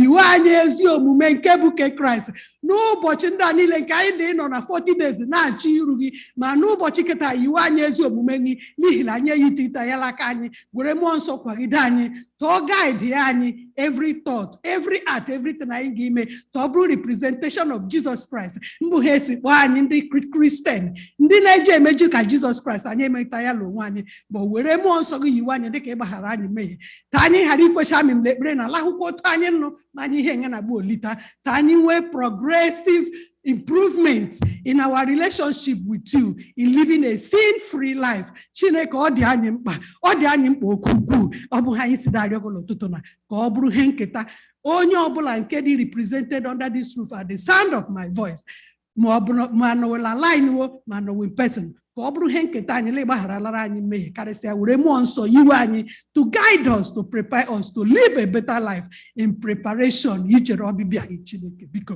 ọ bụ anyị ndị rịọ n'ụtụtụ na mgbe anyị ndị gafela ka onye nwaanyị na Chineke ịgbagharala anyị mmehie ebele ịgbagharala anyị mmehie inyere anyị direct access to your throne anyị ji mkpa anyị ji ọnọdụ niile dị iche iche na mbụ anyị ekelela anyị ji avọ ekele lọọ masịrị gị ime anyị bụrụ ndị dị ndụ Chineke onye ka ndị FirstIgbo bụ n'ụbọchị ndị a niile ndị mmadụ ndị dagharịda anwụla karịla aka ịkpa ndị mmadụ ndị nweta ọnwụnwa niile dị iche iche Chineke ọdụọla anyị ndị nweta ọnwụnwa bụ Chineke inyebeghị anyị ke nkarịrị anyị ike ịdị inye anyị amamihe iji daa hazi ọnọdụ ndị a niile da walk ya through by your grace and your mercy and we are very grateful and we say thank you Lord. Thank you Jesus Christ. Adị m represent nzukọ na taa devruwede agala iru amara gị Chineke ịmara mkpa anyị niile dị iche iche dịka nzukọ ịmara mkpa anyị dịka anyị niile ndị bụ mmadụ ndị dị represented here n'otu Chineke onye na-eji enyi obi mmadụ Chineke onye nkere anyị isili ikere anyị Chineke tie anyị n'ọba aka la gburugburu ọba aka gị bụ ihe ncheta anyị ịmara gịrị isi ole nọ anyị n'isi ịmara ha ọbụla banyere anyị na-erịọ Chineke ka ha rabụ ihu ndị a niile nọ n'otu ya na ndị ntakwu niile dị iche iche n'obi wee Chineke ke mụ onwe m na-adịghị nụ ọ bụghịla adịwe takwuru Chineke ekele eji eri ekpere dịka aja Chineke ekele eji aza ekpere Chineke ekele eji egbu mkpa arịọ m ka ị gbadata n'ike na ebube ka ị gaa n'obi ndị a niile ga-eme administer healing ga-eme administer answer to each cry each tear each request zaa ya n'otu dịka Chineke ebo n'aha Jizọs amen. Onye nwanyị na Chineke anyị ji nzukọ na de enyenyela aka akwetirala aka ejighị awa Chineke biko palie FirstIgbo elu and keep us lifted. Anyị ndị iji ndị administration niile nọ na chọọchị na starting from our pastors, our elders, our deacons onye ọbụla ndị emere identify ndị gozila chọọchị na ala ọnọdụ ọbụla Chineke biko gozie wee Chineke biko kwagide wee Chineke nyewe amamihe agawa iji lift chọọchị na to higher ground ọ dịghị ihe onye ọbụla nwere ike ime n'ike aka ya but go onweghị mgbu Chineke keleji akwado Chineke nkeleji asị ọ dịghị onye pụrụ isi biko amaala m la ntọala chọọchị na mbe special place, a special gift in the New York. And I am recognize and I didn't undermine Lamadi to me and the grateful. That's a continue, lead us in the right path. Gwerendi se anilile tee were obi wee jere gị ozi and lead us to the right path. N'ọbụla mbụ mmekpa ahụ anyị la chọọchị na Chineke biko gbuo ya. Chineke lekwanụ chọọchị ndị empty. Ọ bụ anyị ndị ibe ikpere gị. Gaa in the neighborhood, gaa everywhere, quicken spirit, bring people in here to worship you, Chineke nna, because I am at Obodo, New York. Because there are people that will worship you. Go and minister to their heart. Go and quicken their spirit. Go and make this church. You told you a Judah. Can you wake in this? Ozio mangi Chineke na Lord mpa. Upon hesi we are church no bugoche. Chineke biko mehendi chelanzuko na lobo chenda. We will come back to give you thanks. And in whatever financial need la church na mortgage la heli la de kuchineke onye ligwe ge meto akpalila aka meto bilila aka mehe window ke ligwe wusaya ludili le di chiche. Langosi nyefuta church na kewe ga giji de manage this church. God stand there firm to the glory of your name. Nzuka nilila indiji wede tiyalaka. Ntutu mada ho adigi we. Ntutu mada egwola warrior. Ufonde egwo fola we Chineke biko. In a special way adamerio. Touch ya we lotu. Ndanyala adigi magwo we Chineke na. Auya nyinkruta mbe branye babu anyasina Jesus na agafe. Tandishi huzo. Nengura aga ije. Neno la pene wewe. Nela magi Chineke mara Chineke. Onye wani na Chineke ada sunu bochizi kina gari na memma na gloria. Ichiga bawe Chineke ochi agari n'ụbọchị zikemgbe ndị gara aga ndị na-enweghị ahike ndị isi ahụ ụzọ na-egwuru aga ije ibe otu Chineke ata pata n'ike na ebube onye nwanyị na Chineke ga-ekwekiri ya ndị gị ihe dị iche wee mee ka elu ụwa mara na anyị na-ekpere Chineke dị ndụ ka ụwa mara na anyị anaghị ekpe ekpere n'efu onye nwanyị anyị na-arịọ n'ike na ebube gị bịa kwatụ ndị gị aka bịa eme ihe dị iche na chọọchị a bịa eme ihe dị iche na our individual members Chineke dịka mmadụ niile dị represented here mkpa niile dị iche iche ọ bụ mkpa ego Chineke gwọọ ya n'ozuzu oke rọfụta ọ bụ mkpa ahụike ọ bụ mkpa ọgwụgwọ nsọ gwọọ ya n'ozuzu oke rọfụta ọ bụ mkpa ụmụntakịrị anyị which has been a very thriving problem in this church and in the whole community across Chineke.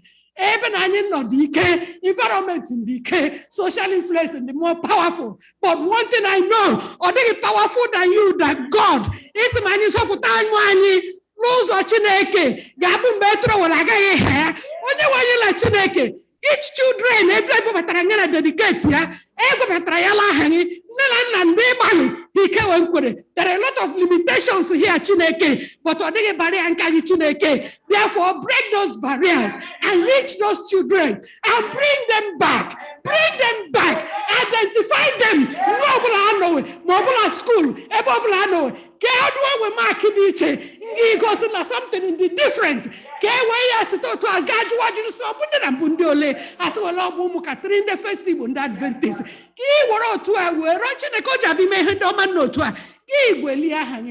What happens to that's all we are asking for. With all humility, during these 40 days of prayer, a lot of prayers they got on, a lot of prayers requesting on the altar here. Chineke onyo miko, Chineke onyo be bere, biko no be bere, gosa miko no be bere. Gala prayer bosses in the alile, obunde de lobby, obunde de la kuko, obunde kuru la line, obunde le kufueku, obunde Johnny Manem nasun diso, pillows and pillows across the night. Onyo miko no be bere. Ele anya. Chineke kele for beauty tiwanya obili ndigi waliru lobochinda biko dika nkwa yisi di Chineke leji agbanwe onye okwu ya na-eguzosi ike biko eledala obi ndị alile tiwanya bịa be mewa men one by one dika nkwa yisi di ka ihe dị iche wee di ka ibuli ezukọ elu ka dọrọ tụrụ obi nyegi gozie pastor anyị gozie nwanyị ya gozie ndị deaconess gozie ndị deacon lile gozie ụmụaka gozie nwoke gozie nwanyị gozie ndị nọ na line ndị nọ na YouTube ndị nọ na ngọbụla nọ weta ka akwa arịrị niile adị ibe gozie ya Chineke imeela n'ibu Chineke mara arịrịọ anyị karịa ka anyị pụrụ ịrịọ ama m ebe anyị ga-ibido ịrịọ ama m ebe anyị ga-ebido ịkwụsị ama m ebe anyị ga-ebido ikele gị n'ihi ndị mere eme for great things you have done, for greater things you continue to do in the midst of your people. We are just humble. We just want to say thank you. Thank you, Lord. Thank you, Jesus. Thank you, Father. Continue to bless your people. Continue to elevate your church. Continue to promote your cause. In the mighty name of Jesus, I have prayed. Let the church say amen. Amen.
Children of our excellence, oh yes, oh yes, oh yes, oh yes, oh yes.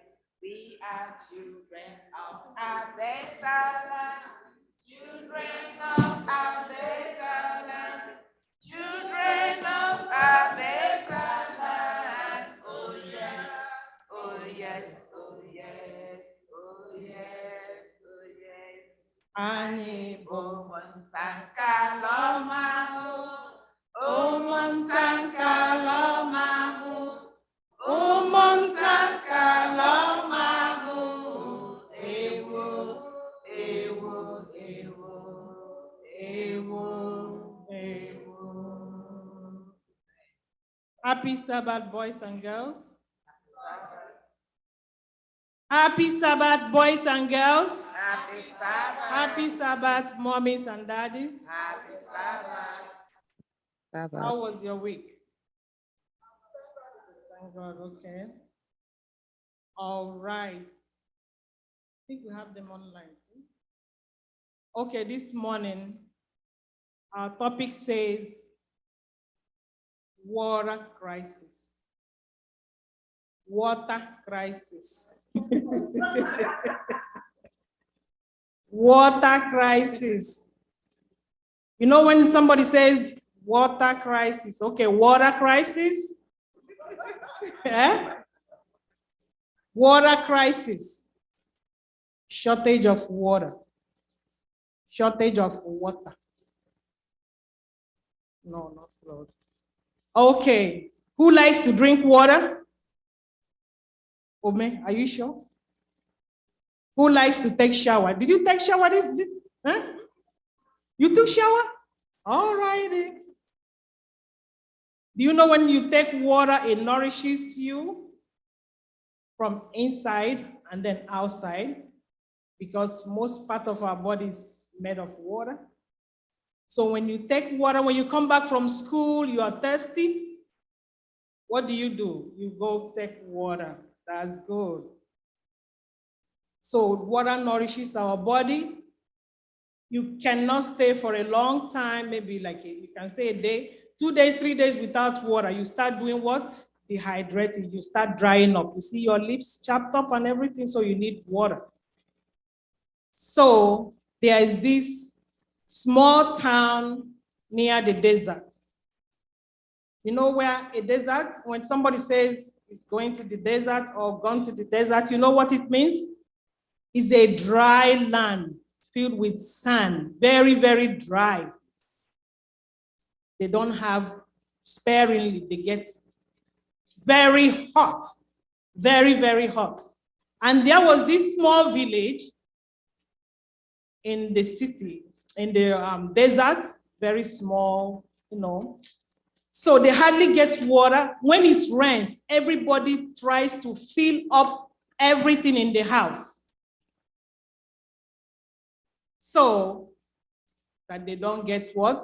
thirsty, they don't, start looking because they don't have anywhere to go to.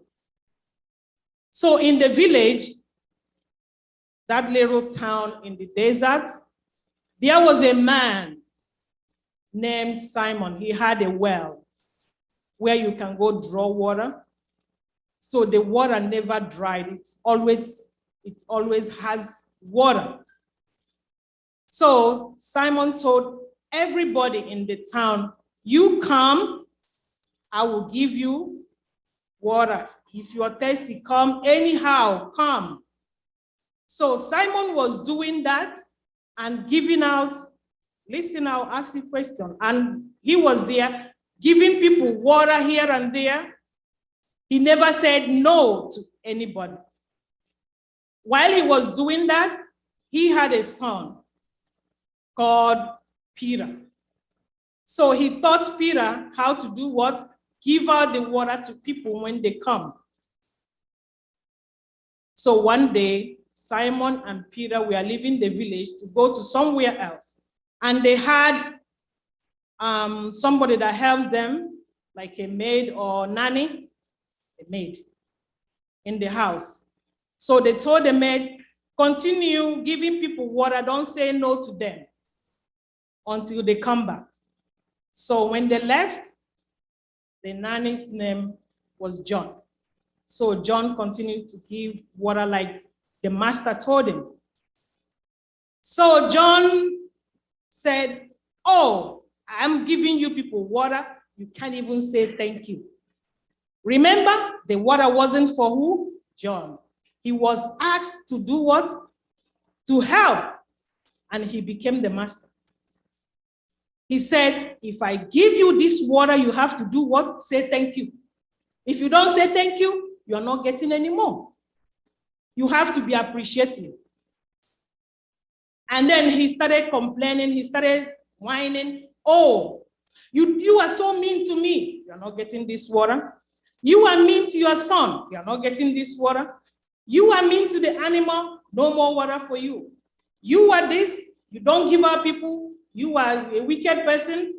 You don't give. He refused to give them. Remember, he was to do what? Help. He wasn't the owner.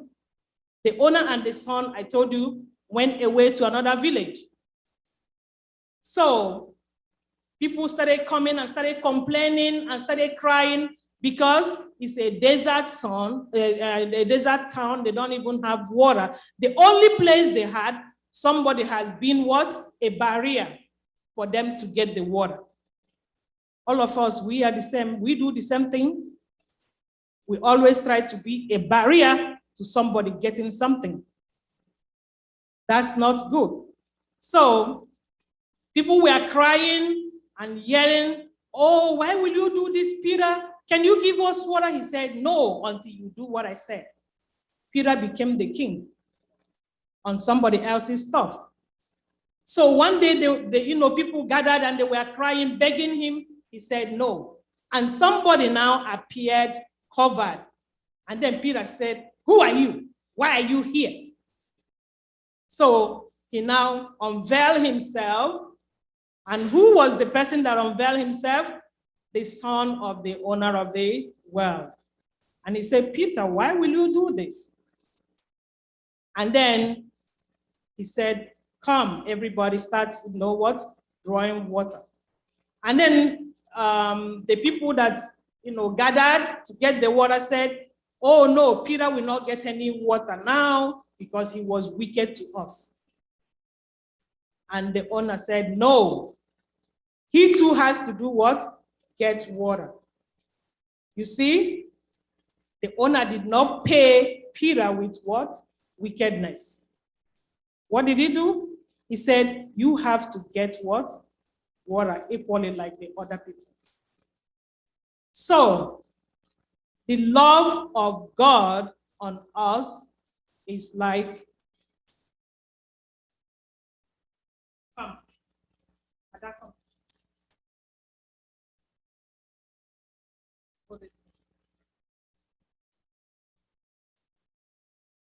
the love of God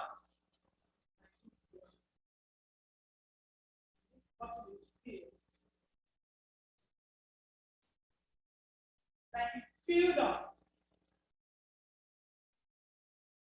And God pours his love to everybody.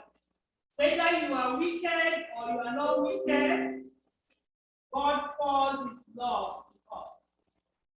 Continuously. You see the way I'm feeling it? We are empty.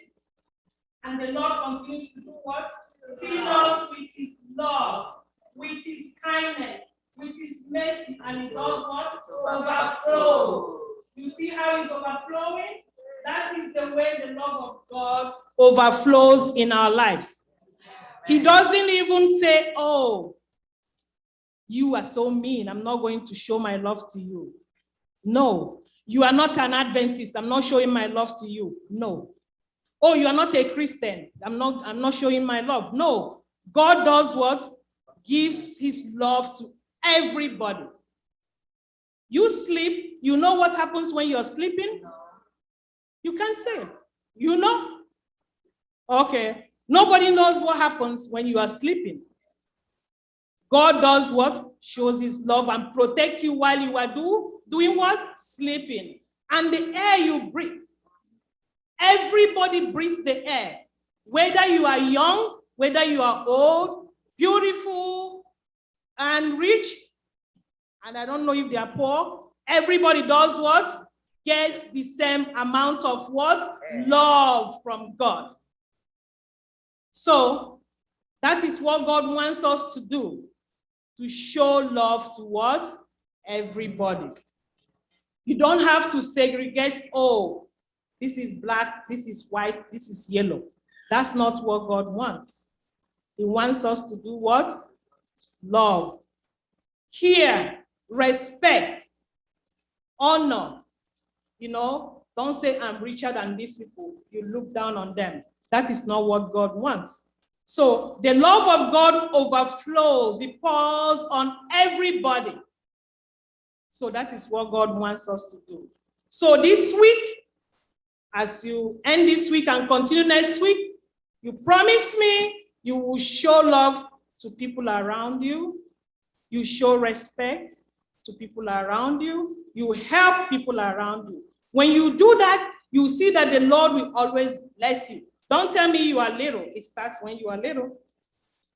You understand? When you are, when your mom tells you to do something, you have to do it. And mommy will be what? Happy.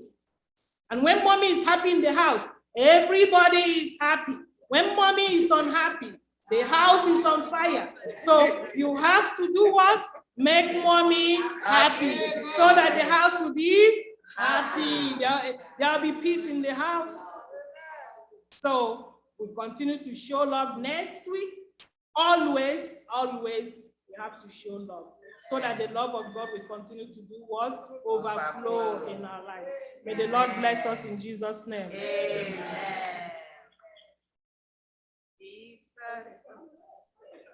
Come on, pray.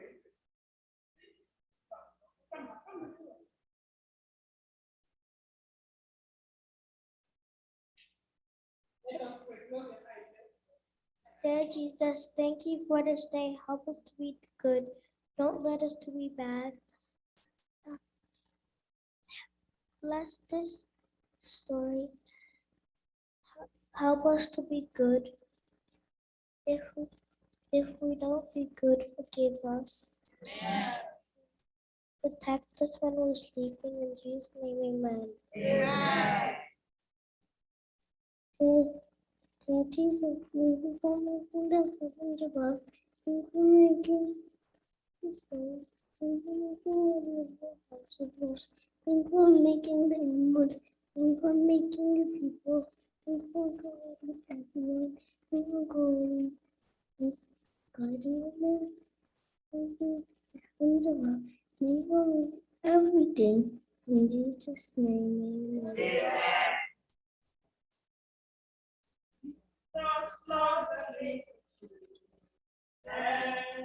All the children of the world, back and back, they are precious inside. Jesus loves the little children of the world. Happy Sabbath, everyone. That was very good. That was good. This is time for our olfactory. It is time that we return to God 10% according to his blessings. As Seventh Adventists, this is one of the principles that we are very familiar with. It is time that we demonstrate that we are faithful to God. This week, I know God has blessed us in numerous ways. I call on the communication department to post our online giving platform. So we have various ways in which you can return your tithe and offering.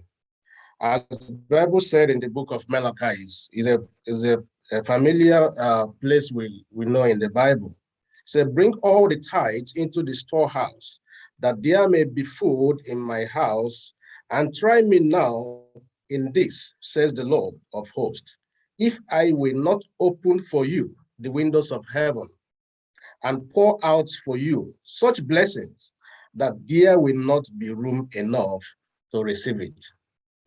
Brothers and sisters, the Lord is calling us to return unto him according to his blessings.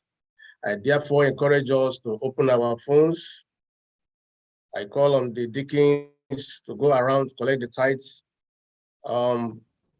We have all the various ways in which you can return your tithes. Just return faithfully and watch the Lord shower his blessing upon us. As you prepare your mind to do that, I'm going to sing a little song. Ainenye gị, otu ụzọ n'ụzọ iri ainenye gị,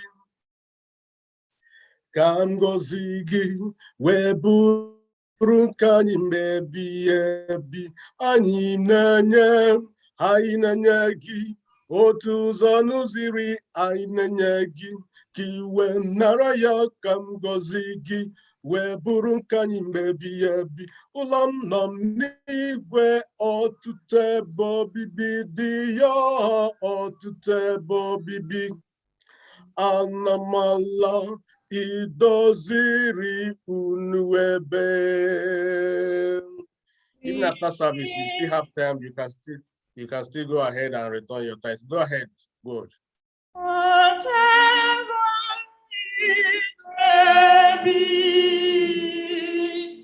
All that we have is thine alone, our trust from thee. Shall we pray? Father, we thank you for a moment like this. Thank you for reminding us again about the principle of giving. We are very grateful for the way you have led us throughout this week. We are very grateful for the way you have blessed us. Father, is there any way that we've returned wrongly? Is there any way that we have given in a way, in a manner that you never expected of us? Father, we pray for your forgiveness. You are the one who sees the heart. Father, we pray that you give us, bless us abundantly, and give us the spirit of giving so we'll be able to give next week faithfully unto your glorification. Father, Lord, as you have promised, that as we return our tithe, that you shall bless us abundantly. Father, we are ready, and we know that your promise never fails. Continue to shower us with your blessings. For those of us that travel outside the country, Father, we pray for journey mercies. Continue the good work you've started in our lives. Continue to help our church, the FirstIgbo, to grow. But at the end of it all, we want to be part of that heavenly candidate when you shall appear in the clouds of heaven. Bless us and bless our families. These are many more we pray, believing that you've answered our prayer through Christ Jesus our Lord.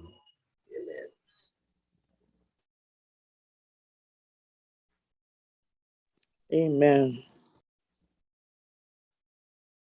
And the Lord shall deliver me, and the Lord shall deliver me from every evil work, from every evil work, from every evil work. And the Lord shall deliver me, and the Lord shall deliver me from every evil work, from every evil work, from every evil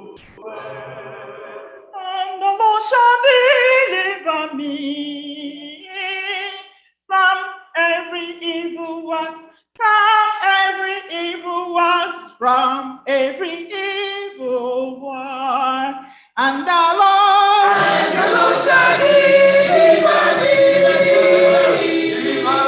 And the Lord shall deliver thee from every evil one. Every evil one. Every evil one. And will preserve thee unto his heavenly kingdom. To him be the glory. To him be the glory. Forever. Forever and ever.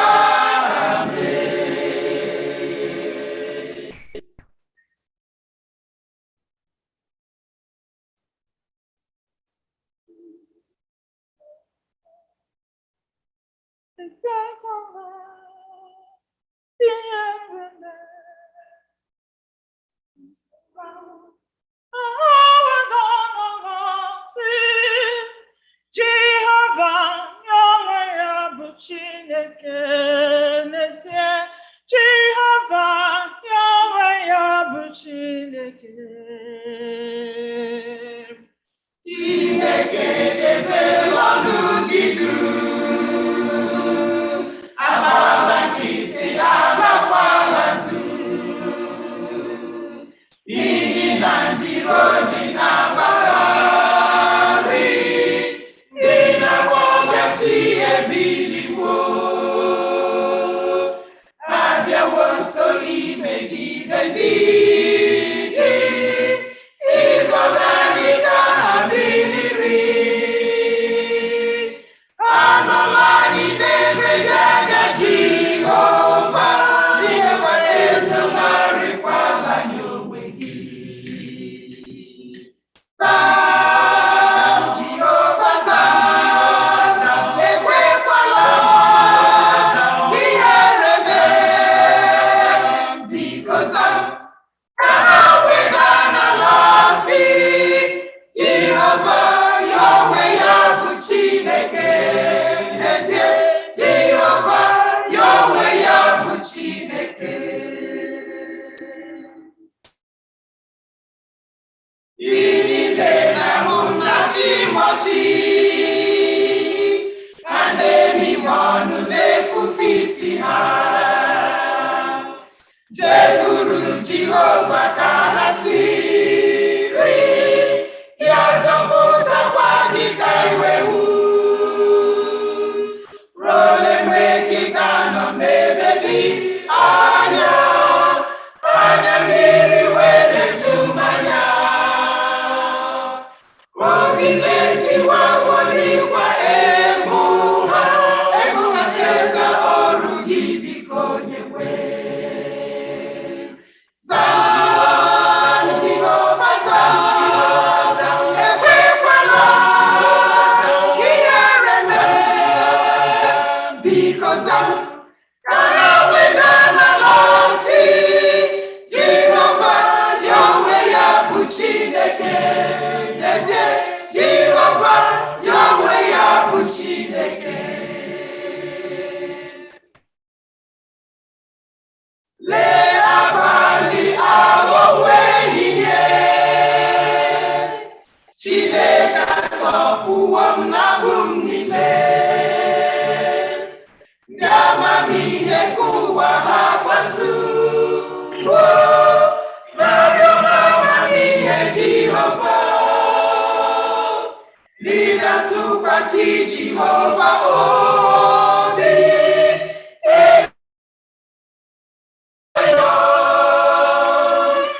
agaghị ewezuga ha na n'ọnụ ha, ruo mgbe niile ebighị ebi.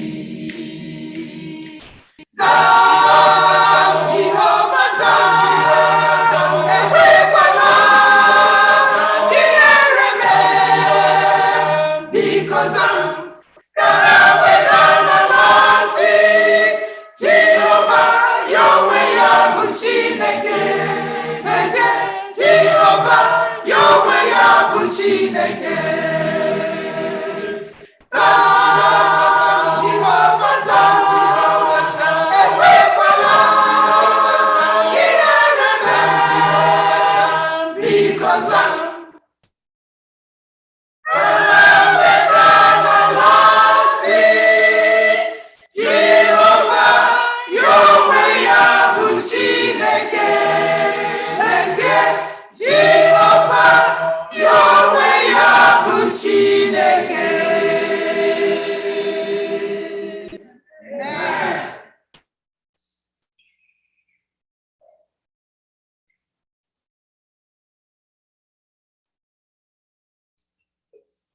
Zam, Jehovah, zam.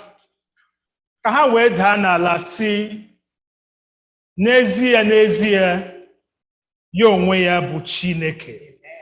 And may that be your experience for my brethren who are not able to understand, who did not understand the Igbo song there.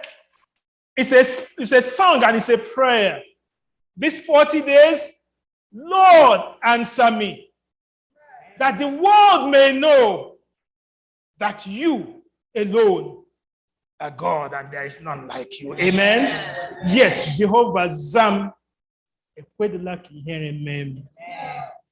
N'ihi ndị tụkwasịrị gị obi, ha dị ka ugwu Zion, agaghị ewezuga ha n'ọnọdụ. I don't know how you have experienced it this week. I don't know how you have come this week. I don't know, but all I know is He will answer you. Amen. The Lord in the house, the Lord who liveth forever, will answer you. Amen. Yes, let me begin on that sober note. Our sister Patience Azuka, mother of Rosalie, lady who led out in the prayer service, intercessory prayer, lost our sister this week. So please, as you pray that the Lord answer, please pray for this family. That the Lord at this time will console them, the Lord will comfort them, and the Lord will see them through the time in Jesus' name. Why don't I just pause a little and just pray for this family. Father, we pray for the Azuka family. Loss of a loved one is not an easy thing. Even death at all is not easy. So no matter how, no matter who.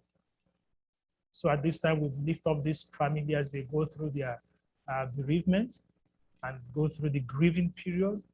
Please, I pray that you console them. The family left behind, abide with them. And may we all know that death is not the end, rather death is sleep. And we'll be looking forward to that glorious day. We bless your name. We thank you in Jesus' name. Yes, these 40 days, I just want to say thank you for everyone who's been calling in. Thank you for partaking in it. And remember, these 40 days is not about give me. It's about reaching out to someone and asking, Lord, what would you have me to do? Reach out. This is the time of saying, I will go, Lord. What would you have me to do? Here am I, send me. So remember, we have the list of the 7 names. Please, on your list, put at least 7 names, but it's not limited to 7 names. As many as you want to pray for, this is the time to reach out and pray for as many. So as you have your list for 7 names, also the second list, make your prayer requests known on the second list. So you have 2 lists, and then the third list will be the list where you now write answered prayers and thanksgiving. Because very often we are so quick to ask, but we are not quick to remember that the Lord has answered us. So please, I will request that we have 3 lists, 3 papers, 1 with your 7 names, number 2 for what? Your prayer request, number 3 for what? Answered prayers.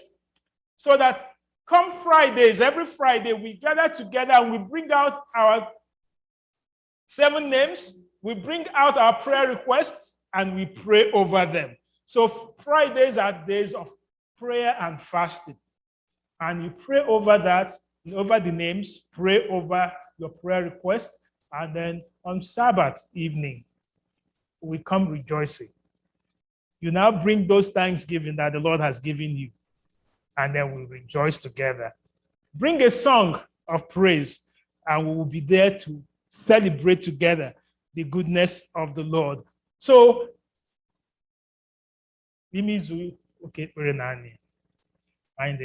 Jehovah, because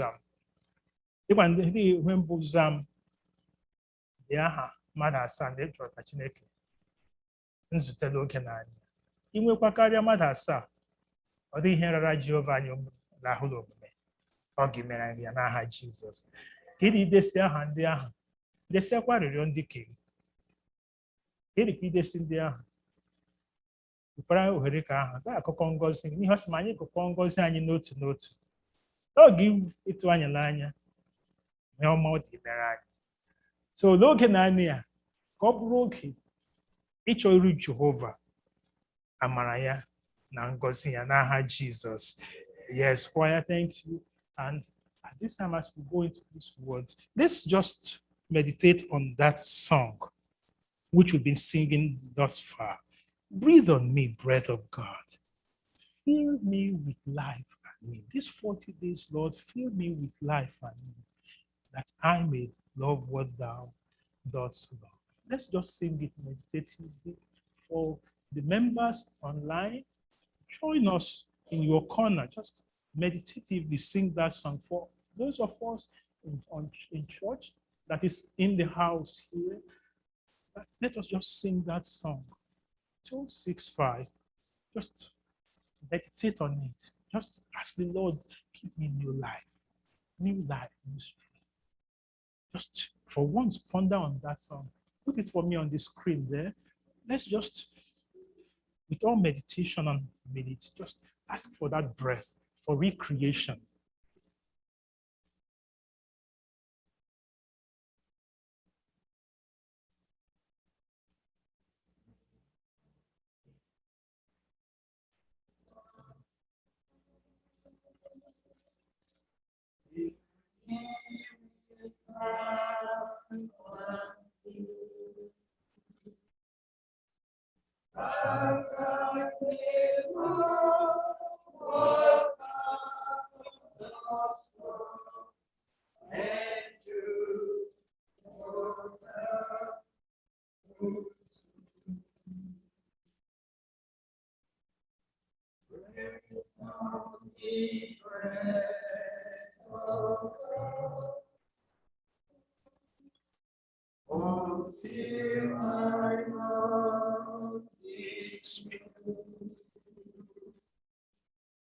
Until we meet, I will come here to do and to endure.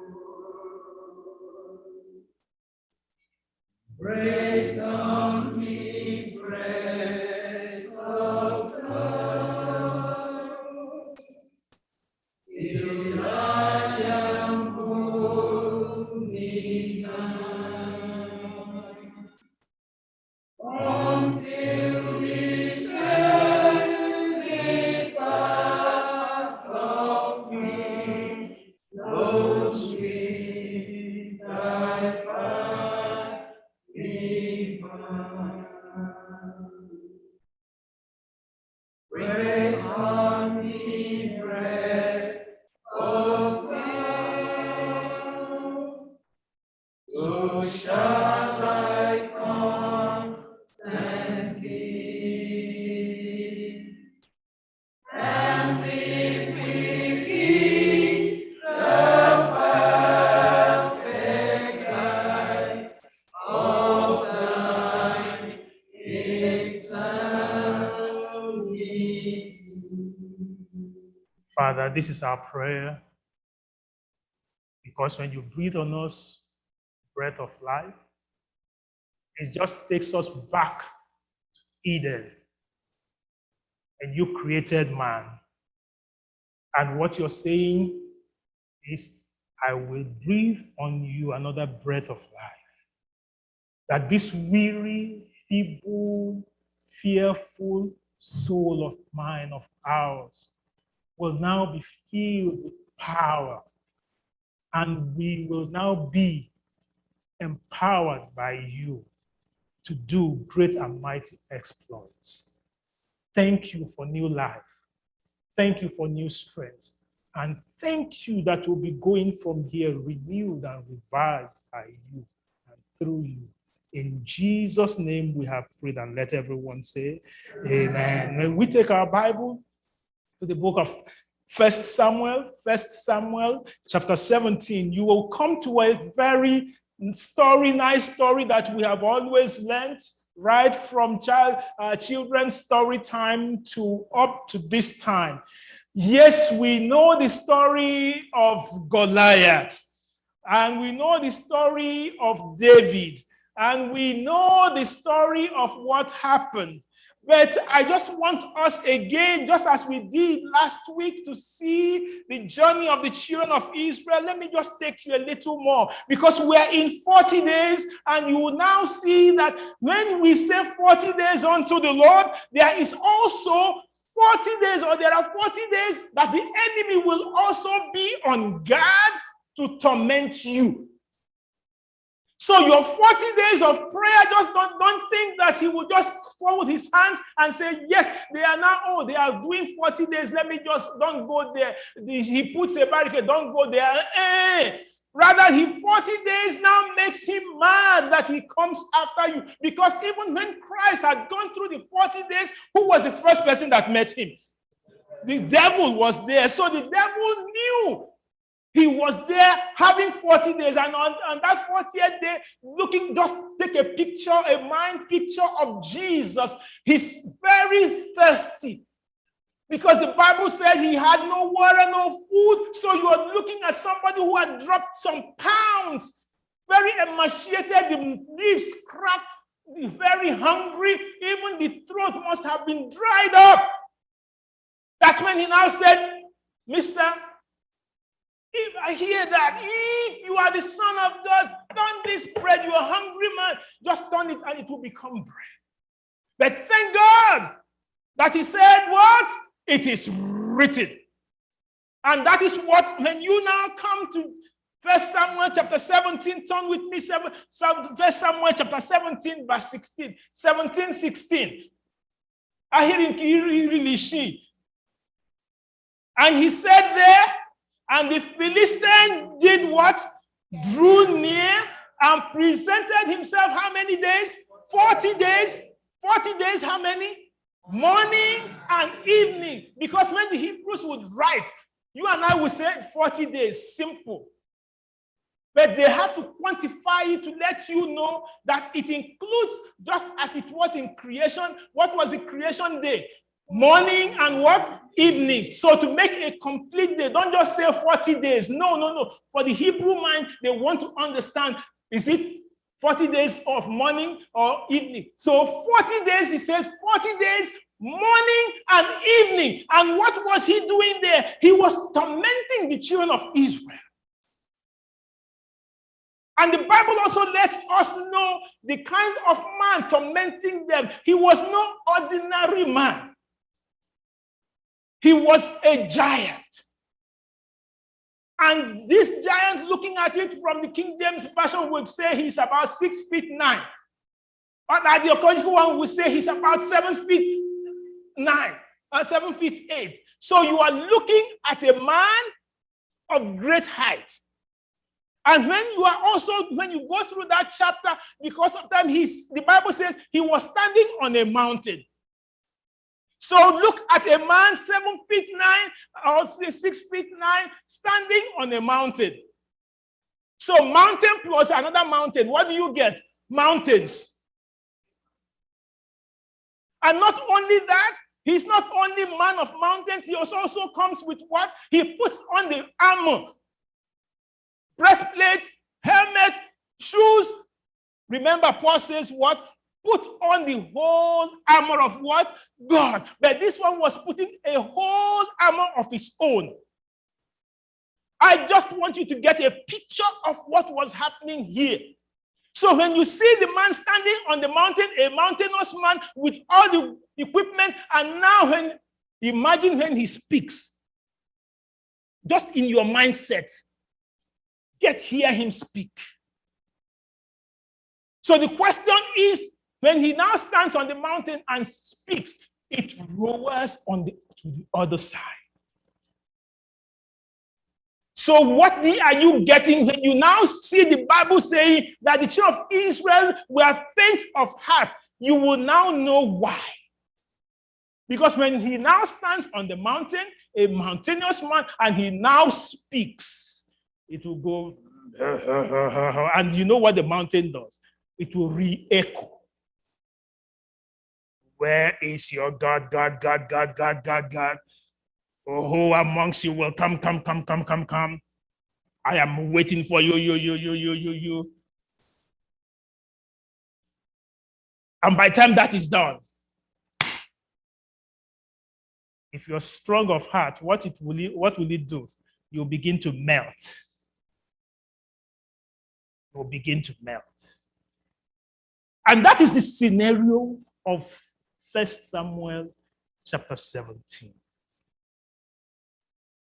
And when you and I, let's come now, when you face your giants, during these 40 days, you have a giant that you have been talking to the Lord about. You have prayed about it for years. You have prayed about it for months. You have still, it doesn't even want to give way. And by the way, when they went after this man, the normal thing, because when you read 17:24, that's 17, it gives you a picture, apart from the vibration and everything. Please come with me to 17:24. What does it say there? It said, all the men of Israel, when they saw the man, did what? Fled from him and were what? Dreadfully, they were not afraid. They were what? Dreadfully afraid. 25. So look at the topic in the camp. It says, so the men of Israel said, have you seen this man who has come up? Surely he has come up to divide Israel. And it shall be that the man who kills him, the king will enrich him with great, and will give him his daughter, and will give him his father's house exemption from taxes. So freedom from IRS. So no tax for you if you can kill this man.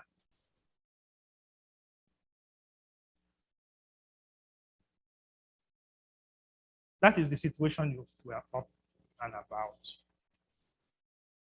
But the question is, these members of Israel are soldiers of the Lord, right? They are from, not soldiers of, they are soldiers of Israel who believe in God. So why is 24 put there that these men fled from him and were dreadful? Did they not pray? Church, those of you church members online, church members on site, did they not pray? Let's ask ourselves, 40 days, were they not praying for these 40 days? Were they not praying? But at least the morning and evening sacrifice was going on. Get the two sides now. Please, if you miss anything, don't miss it. The morning and evening sacrifice was still going on, and this problem was here. And what happened? Is it because so what happens when you are praying and your giant is still standing there and it's not moving? Instead, you are the one afraid and prayer is going on. That is the problem we have today, that when we are praying, we still have a mountain that we are afraid of. Rather than turning our problem to the Lord, we now face our problem and make it our God. But can you tell God to deal with your problem while you walk away and face the Lord? Today, I bring you the good news that turn your problems to Jesus. And let Jesus handle your problem while you serve Jesus. That song says, turn your eyes upon Jesus. Look full in his wonderful face. And the things of earth will grow strangely dim in the light of his glory and grace. mountains. Yes, turn your eyes upon Jesus and let Jesus handle your mountain. Let him handle that giant. Let him handle that Goliath. That is what this is all about. But when we make prayer a ritual, when we make prayer just a program, no, it will not move mountain. But when you make Jesus the center of the prayer, your mountains will begin to move. And how will that move? Because you have now put yourself into this thing. Because the Lord says, even the weak ones, he makes, the beauty of the Lord is he wants to now take you, the weak one, and make you a giant. Come with me to 1 Corinthians. Because the Lord is saying, I want to make something out of you. And today, if you feel, Pastor, I am very weak. I cannot pray. I cannot even pray that much. Even like my sister Rose, I cannot pray up to that. Or sister Odema, I can. No. There is power in you. That even the weak ones, the Lord wants to take the weak one and make something beautiful out of you. 1 Corinthians 1:26. See what the Lord says. And you see your calling, brethren, that not many wise according to the flesh, not many mighty, not many noble are called. But God has chosen the foolish things of this world to put to shame the wise. God has chosen the weak things of this world to put shame to the things that are mighty. And the base things of this world, the Lord, which are despised, God has chosen, and the things which are not, to bring to nothing things that are, that no flesh should glory in his presence. The Lord is saying, all the base things, all the ones that I am going to take them and make something mighty out of you. So today, you are the one who will now give yourself and say, Lord, I am weak, I am not strong, but make me strong in Jesus' name. And that's why that text that we normally read, Isaiah 40, we know Isaiah 40 very well, 30 to 31. But in verse 29 of it, just the previous verse, 29 of it, it says what? He gives power what? To the weak. He gives power to the weak. And to those who have no might, he does what? He increases. You have no might, you have no power. He says he will give you, Isaiah 40 verse 29, he gives power to the weak. And to those who have no might, he increases strength. So power is available unto you. And that power is what I bring to you today. Tap into it, that when you see your mountain, you will now be able to face your mountain. When you see that Goliath standing on the mountain and he is mountainous and wearing all the equipment and everything, just tell him, I'm coming to you.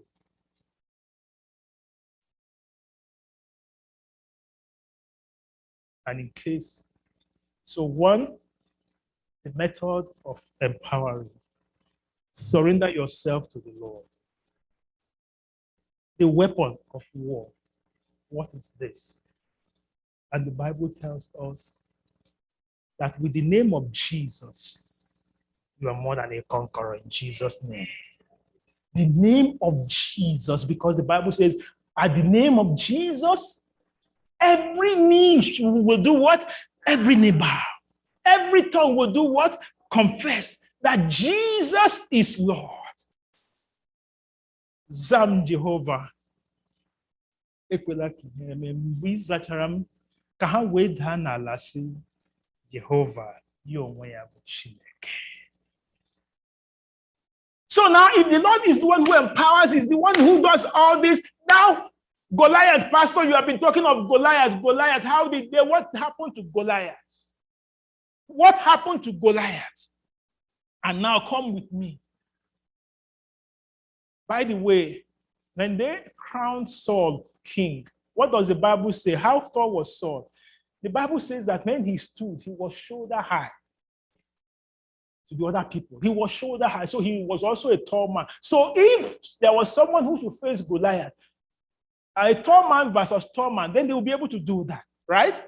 But unfortunately on this day, even the tall height of Saul could not handle that because it needed someone who would go to Goliath in the name of the Lord. So don't think my wealth, my education, my power, don't you see the muscle? I go to gym every day. Do you know, by the way, you know who I am? Let me get to you now. It doesn't work with the Lord. Remember 1 Corinthians 1, 26, 27. He takes the base and he turns them to mighty. And then the weak, he turns them to powerful.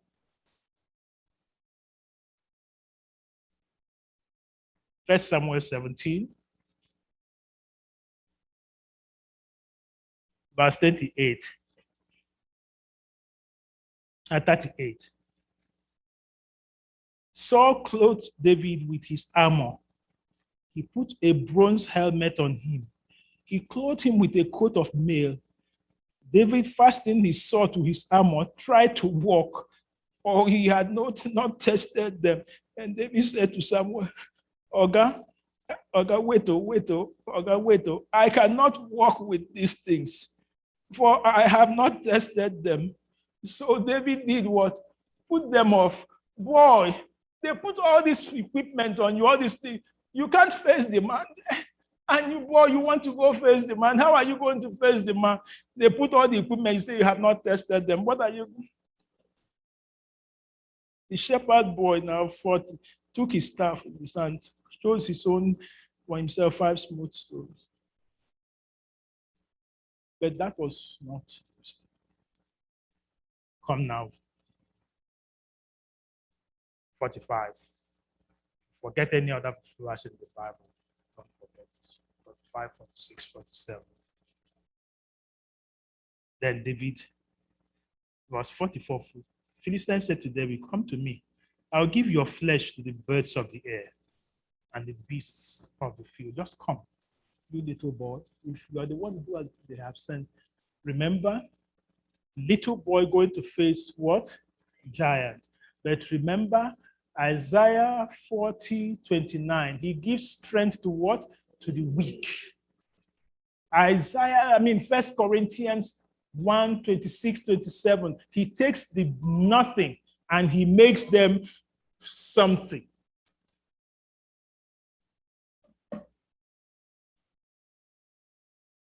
He takes the weak and he makes them to something, so that the world will know that this is the Lord's doing, and it is only what? Marvelous in our eyes.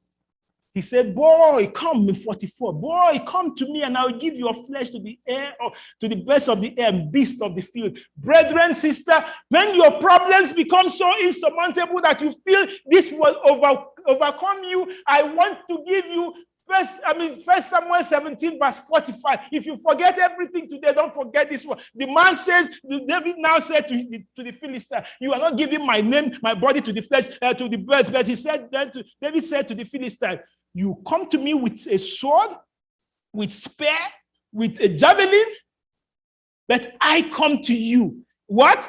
In the name of the Lord of hosts, the God of the armies of Israel, whom you have what? Defied. I come to you in the name of the Lord.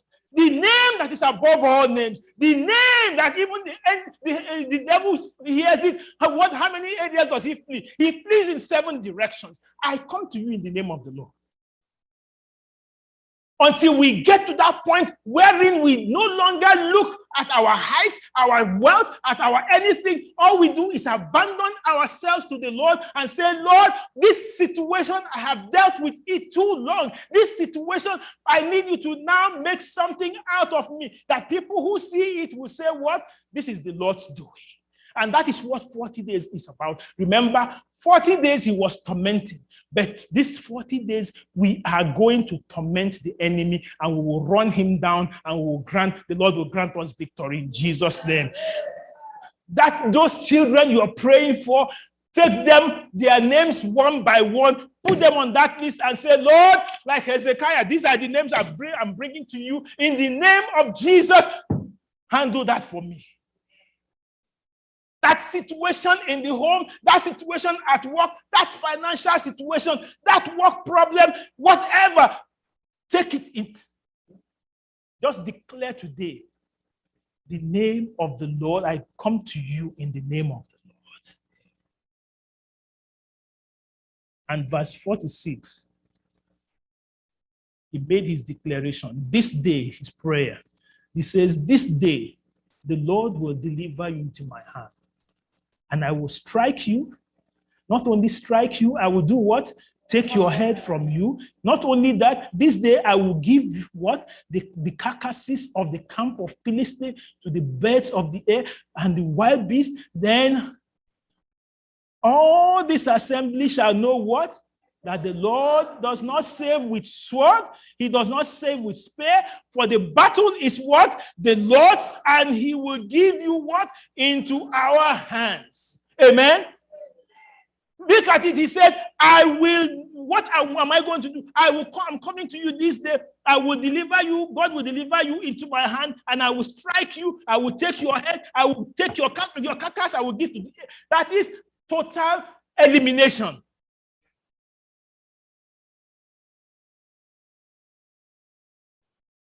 Do you see the audacity of a young boy to a man standing on a mountain and a mountainous man with, do you see the audacity? Saints of God, it is time for us to begin to speak with authority. I know I will not get an amen because we're still doubtful and fearful. No. Don't answer me. Don't give me the amen because we are still what? Doubtful and fearful because we are still looking at that mountain. As I'm speaking to you, most of us are still looking at our mountain and I'm saying, mountain, Pastor, how can I handle that giant? Are you saying this is possible? That this boy who has gone all this, are you saying, Pastor, he will come back? Are you saying these finances that is not breaking even, I'm even owing? Are you saying it will break even? Are you saying this the exam that I have not passed all this year, are you saying it will break even? Learn to speak with authority. This is my Father's word. And why should my heart fear? This is my Father's word. And to my listening ear, all nature around me rings. If my Father owns this world, then why is it that my Father cannot handle this situation? Why is it, Lord? So the boy is now speaking on authority of his father's. I say, you come to me in this, but I come to you in the name of the Lord who made heaven and earth, the Lord of the army of hosts.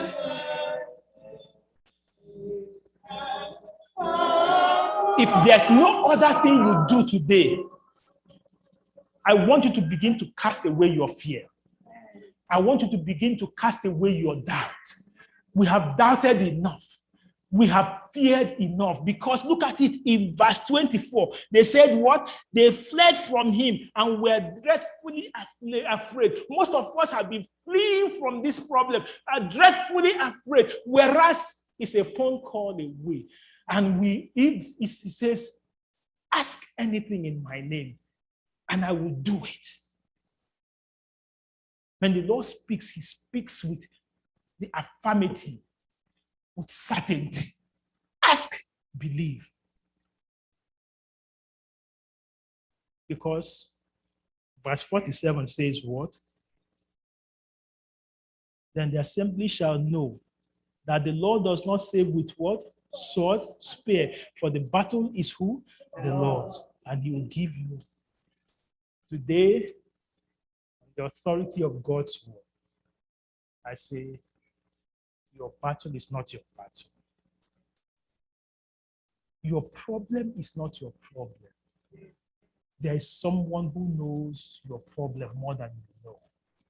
There is someone who cares about your problem more than you care. Remember, you are special. Last week I told you, you are special, you are beloved, and you are of exceedingly great importance to the Lord.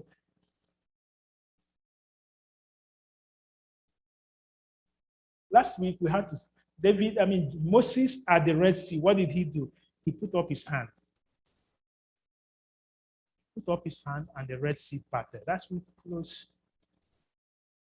Read 49. He says what?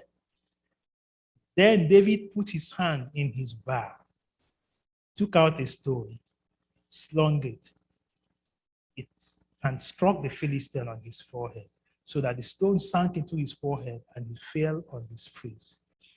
50. David did what? Prevailed. David did what? Prevailed. David did what? Prevailed. One more time. David did what? Prevailed. You are meant to prevail over the Goliath that is failing. You are meant to prevail.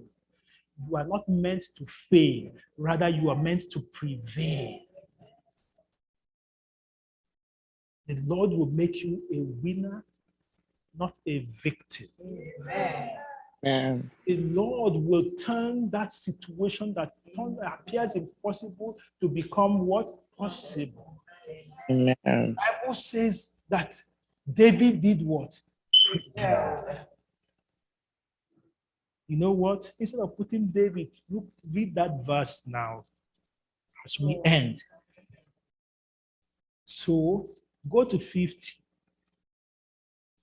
So David did prevail over Philistines. But now put your name there.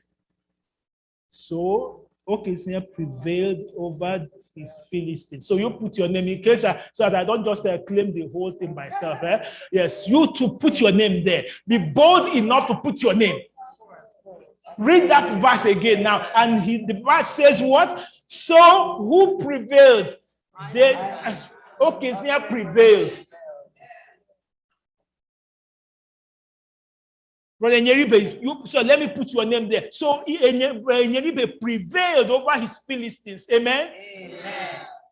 Yes, Brother Chika, yes. And Chika prevailed over his Philistines. Amen? Amen? That is what the Lord, until we are able to begin to see that God on our side, no giant can stand on our way. Amen? Amen. No matter how tall, no matter how big, no matter how strong, let them stand on the mountain and add height to it. Let them look, because when the boy now struck, in case you don't get it, let me just end with this interesting one. He was standing on the mountain. When the boy will take the sling, the boy came down to the valley. The boy came down to the valley. So now he is standing in the valley and he is looking up this way. So mountain, giant, equipment, helmets, everything. Pastor, tell me how he can reach there. Tell me how he can reach there. But unfortunately for the man, he was nearer heaven than earth. So heaven dealt with him from above there. So it was a reversal. So all he did was throw this one, but heaven sent his own angels and they met the man from up above there. That is what happens when that mountain you think you can get there, heaven will get there for you in Jesus' name. A reversal. He was standing in the valley and looking up, but Jesus was looking down. So that is what happens when your problem appears unreachable, untouchable, unhandleable. Jesus now comes down and touch it and handle it for you. Amen. Amen. Reversal. And David prevailed.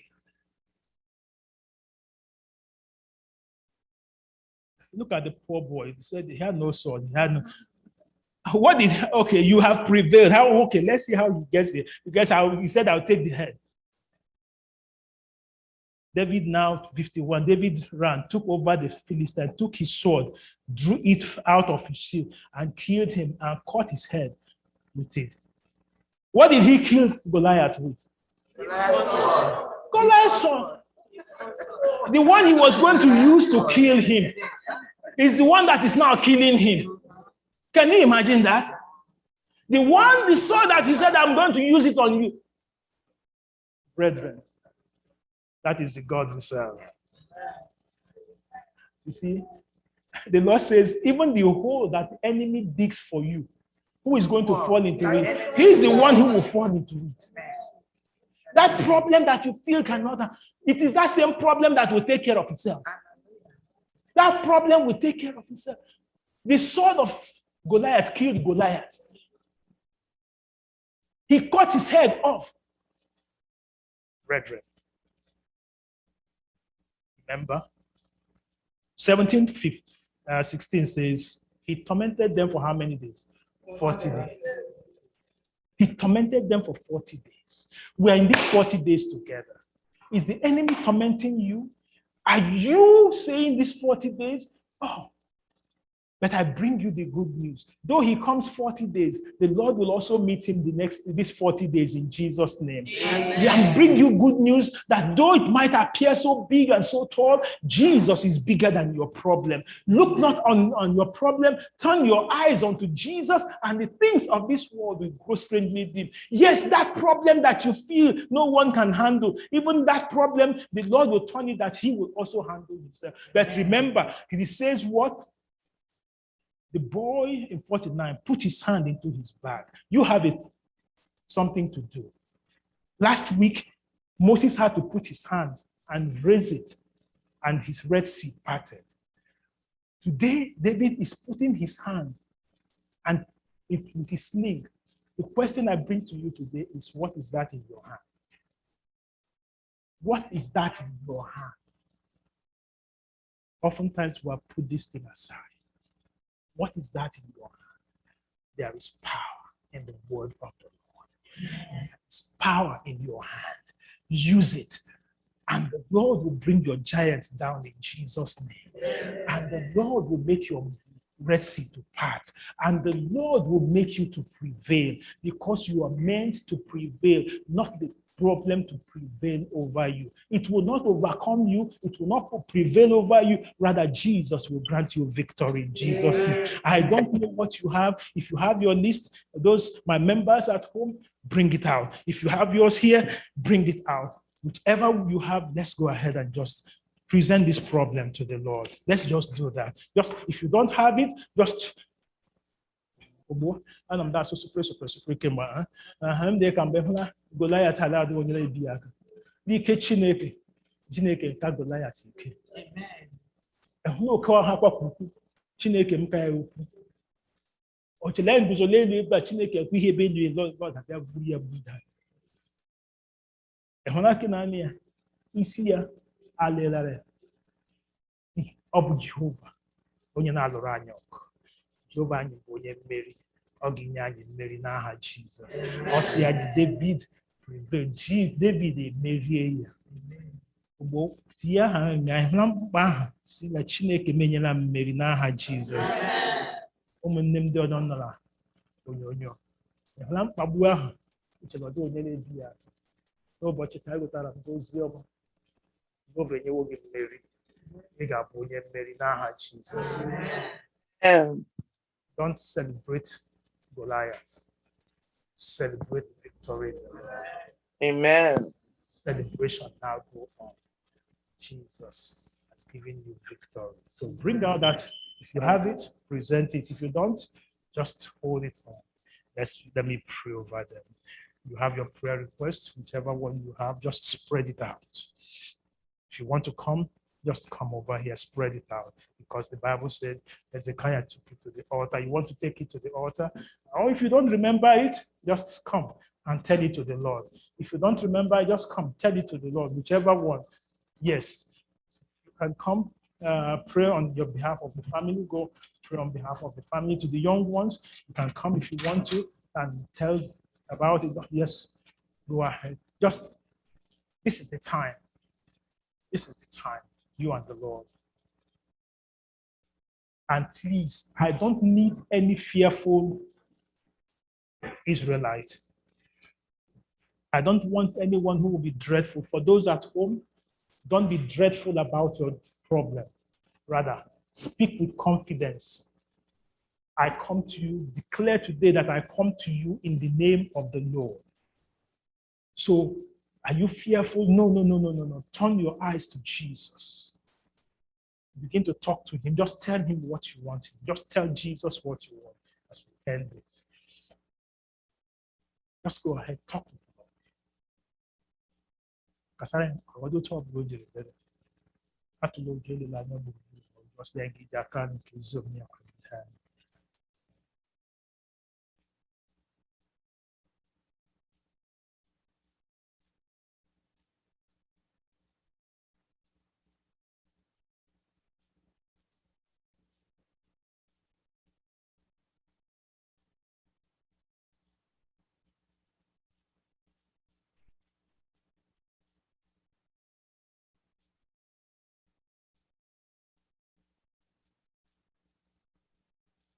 Father, on the authority of your word, I want to first of all pray for everyone under the sound of my voice. Father, that you cast out the spirit of fear from every one of us in Jesus' name. Amen. Cast out the spirit of doubt. Cast out the spirit of wondering, can the Lord handle this? Just like you asked Sarah that day. Is anything too hard for the Lord? Today, as your people cast their burdens onto you, I don't know the names they have brought. I don't know who they are. I don't know what it is. My Jesus, n'ụbọchị taa dịka ijiri mee ya n'ụbọchị elu ụwa ahụ sị ọbụna Goliath oke ọha kwa ogologo agụ onwe gị akwanye mkpọ aha n'igba akpọ aza ekwu emeli igwerela aka gị mee ihe n'ebe ahụ ka merie Goliath n'ụbọchị ya na biko Goliath anyị na meriela anyị n'aha Jesus. I don't know the Goliath that my people are bringing to you. No matter how big, no matter how persistent it has been, no matter how terrible it has been, that it appears nothing impossible is happening. Father, today we pray that something great will begin to happen in the life of each one today in Jesus' name. Father, just begin to move these mountains, begin to move this Goliath and begin to prevail. Thank God, Lord, that you have granted your children victory, that they can now smile and go, that with Jesus in our life, we are more than conquerors. Thank you that your people are going now, knowing that, yes, Goliath is done. And they begin to experience changes. So breathe in each one of us now, breath of life, that we are no longer fearful Christians. We are renewed, empowered by you in Jesus' name. Amen. We don't need bread of God.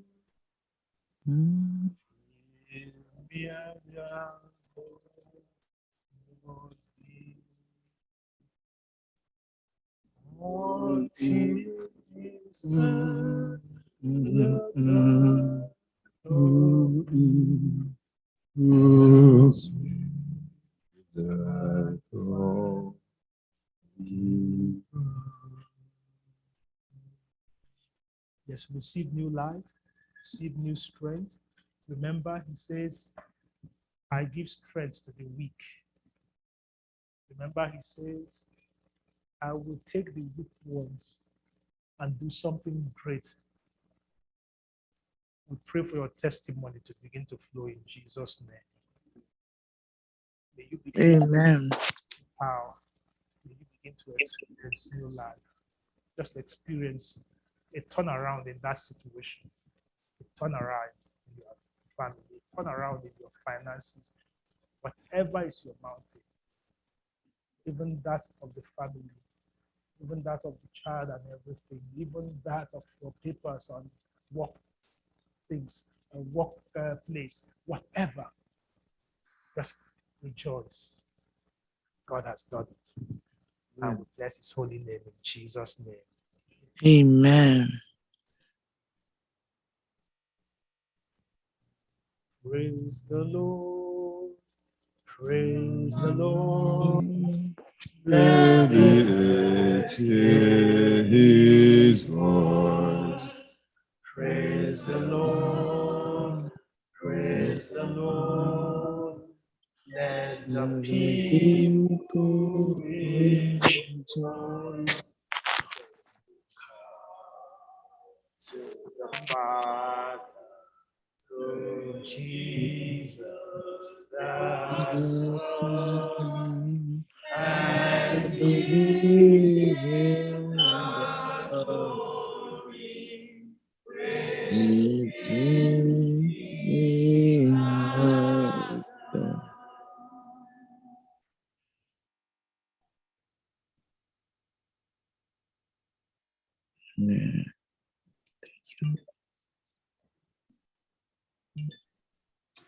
Amen. So let's go forward. Onward, Christian soldiers, marching us to war. With the blood of Jesus, Amen. our victory is sure. Amen. Amen. From the battle cry, say the forest narrows, I stand on high. SDA 614 will be our closing hymn. Are we all right? SDA 614. Christ is captain of the mighty tribe. From the battle cry, see the voice raise us on the high for the Lord. Right now, among stand firm, everyone. Raise your cause upon his holy word. Rise and soldiers, rally round the banner. Ready, steady, rise the world around. Onward, forward, shout aloud, Hosanna. Christ is captain of the mighty throne. Some to meet the foe, mighty on we go, while our cross we know must prevail. Shield and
Amen.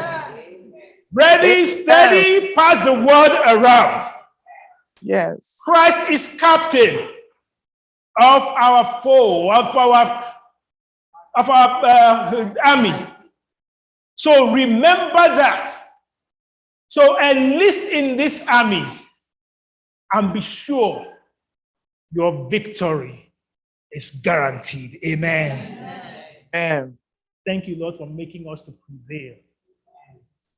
Thank you that burden today, you have turned them to testimonies. Thank you, Lord, for what you will continue to do now. Yes, we have come, we have spoken. But above all, not only have we spoken, you have enabled us, emboldened us now. We have bold Christians who can face him no matter how he comes. Because you say you make strong the weak. Make us strong. And may we learn not to look at our problems anymore. May we look to you, who is a problem solver. And may we know that no matter how giant our problem is, you can handle our giant. So we are going from here now because we know you have done this for us. In the name of the Father, in the name of the Son, and in the name of the Holy Spirit, and let everyone say, Amen. We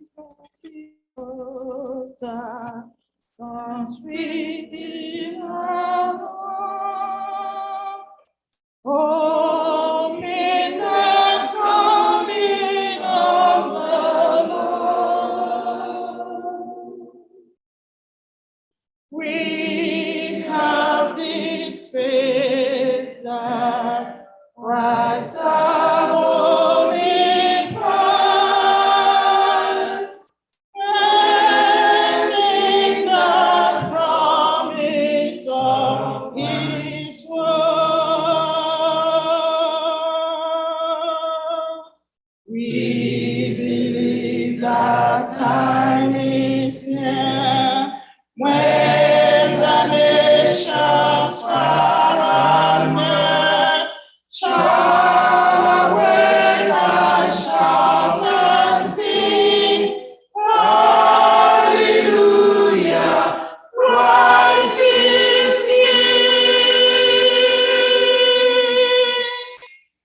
We have this hope that comes within our heart in the coming of the Lord. We invite everybody to receive this hope now. Those online and those in the church.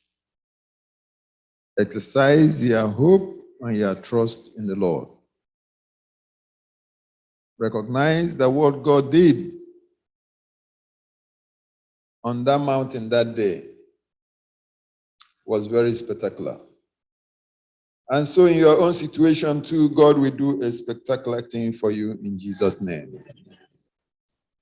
I want to remember the students this time. They are rounding up the activities and they are having series of exams. And I am praying for you now in the name of the Lord Jesus, that the academic mountain, that it will be removed in Jesus' name. Amen. You will be victorious, you will triumph in Jesus' name. Amen. And I pray for the sick ones also. That is a mountain before you, and that is a giant. And I also pray in the name of the Lord Jesus Christ, that the mountain of sickness will be removed in Jesus' name. Odinde okwukwe adala mba. Ndị ladla hopeless. Ndị ọnọdụ wela amakawa wote eji eme ya. Ndị ike agwụla. But today, just like it happened on that great day on the mountain, God showed up and changed the situation. I pray that the Lord will change your situation in Jesus' name. As we live here, we are going in peace. Both those online and those in the church. So that by next week we shall come back again to worship the Lord and give thanks and glory to his holy name. Today, let us go in peace. Let us go in the name of the Lord Jesus Christ. In Jesus' name I pray. Amen. Amen.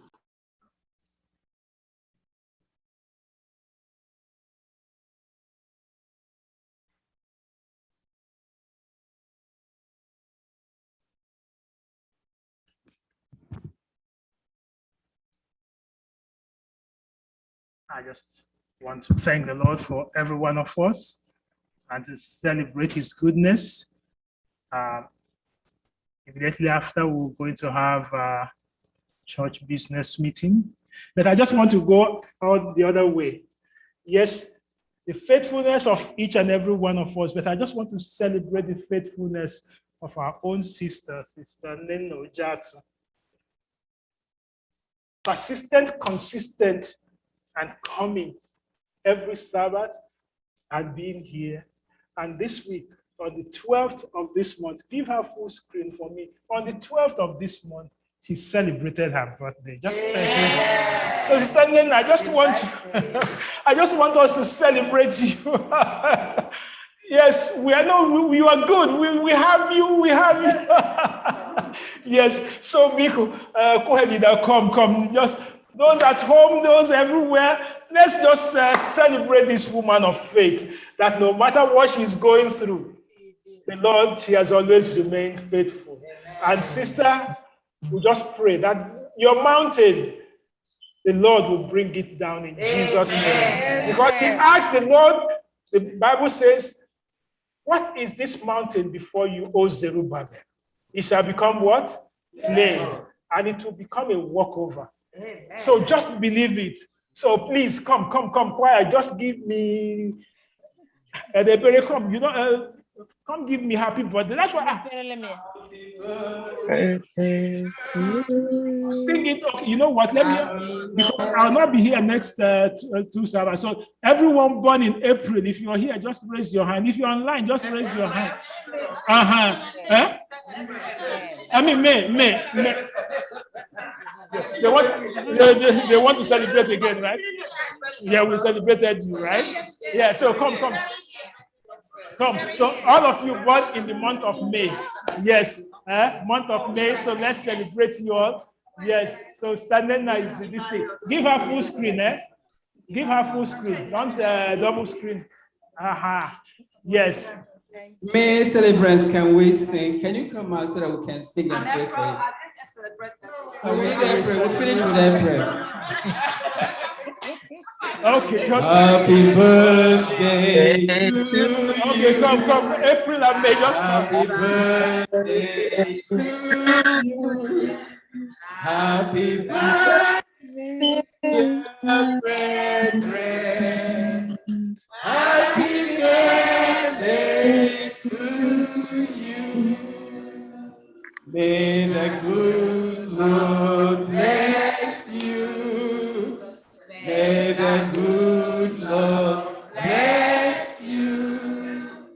May the good Lord bless you. Happy birthday to you. Which month are you? Are you May or April? So we finish with April. Are you May or April? You're May. So okay. May and April. Let's do April again because they just want us to do it 2 times. Thank you. They were not here. Okay. So, sister, please, after you must have finished, please give Sister Nena just one special one. Yes, she gets one special one. All right. Sister Nena Jatu, on behalf of our pastor and the members of the church, we miss you. We want to touch you again, but I know that the Lord is your strength and he will keep you strong going. Amen. Thank you very much. And the Lord bless you all. Amen. Keep us safe. Amen. Kingdom. Amen. Okay, so this one is just dedicated to you, and we will sing it just for Sister Nenoja. So happy birthday, let's sing together. Thank you. Happy birthday to you. Happy birthday to you. Happy birthday, dear Sina. Happy birthday to Let's pray. Let's pray. Heavenly Father, this is another testimony that no matter what the enemy brought the way of your children, we're alive to celebrate another birthday. So we say, glory be to your holy name. Amen. We continue to celebrate you and celebrate our days and celebrate you, our victorious God. So I praise the Lord for standing that no matter what, you have made her to remain firm, strong, faithful, knowing that, yes, the Lord is taking care of her and she will continue to trust in the Lord. Lord, as she trusts you, continue to heal her in Jesus' name. Amen. All the other ones who are celebrating, Lord, may we also continue to celebrate you who has brought us this far. You are a mighty God. There is none like you. So we bless your name. We thank you. And for each and every one of us, give us reasons for thanksgiving so that our thanksgiving will continue to multiply in you and through you. In Jesus' name we have prayed, and let everyone say Amen. Amen. Thank you very much.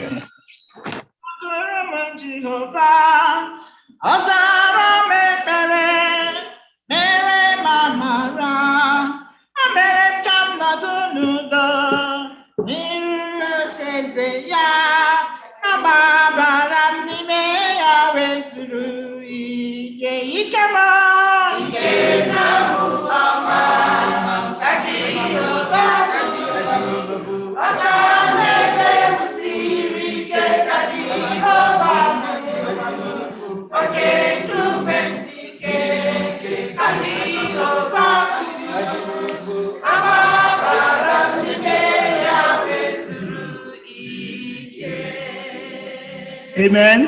Okay, we are going to transition into the business meeting, but before we do that, I just want to thank all the elders who led out this past week. This week, our women will be leading out, so we pray a special anointing on each and every one of you, and we pray that every one of us, please, if you have prayer requests, you have my number. If you want to, send it over, or you have prayer box here, you can also drop it in. Anyway, just know that we are here together to petition the Lord together, and the Lord will continue to hear our prayers in Jesus' name. Amen. This time I thank our online members. Thank you for making FirstIgbo Church your place of worship. And for each and every one of you, just know that you're special. I recognize each one of you, and I see you all. For those whose cameras are on, I thank you for your presence. For those on YouTube, we say thank you for being part of us. Those on Facebook, we say thank you. Whichever are those on phone, we also recognize you. Whichever way you have come, thank you for being part of us, and God bless you all in Jesus' name. Amen. This time we just have our in-house special meeting that we have to do. So I will request our online members whose membership is not here yet to please switch off so that we can have our in-house members meeting. All right, thank you very much. Let us go into that. Let us pray at this time. Heavenly Father, as we deliberate, we ask that you please abide with us now. Thank you, for we pray with thanksgiving in Jesus' name. Amen. Yes. Yes, for our online members who are not members here, we just request that you begin to log off. And for those who are members here, you can just begin to, or if you have your contribution, please, to the issue at stake, let me know. And this thing. Let me first of all begin to say thank you.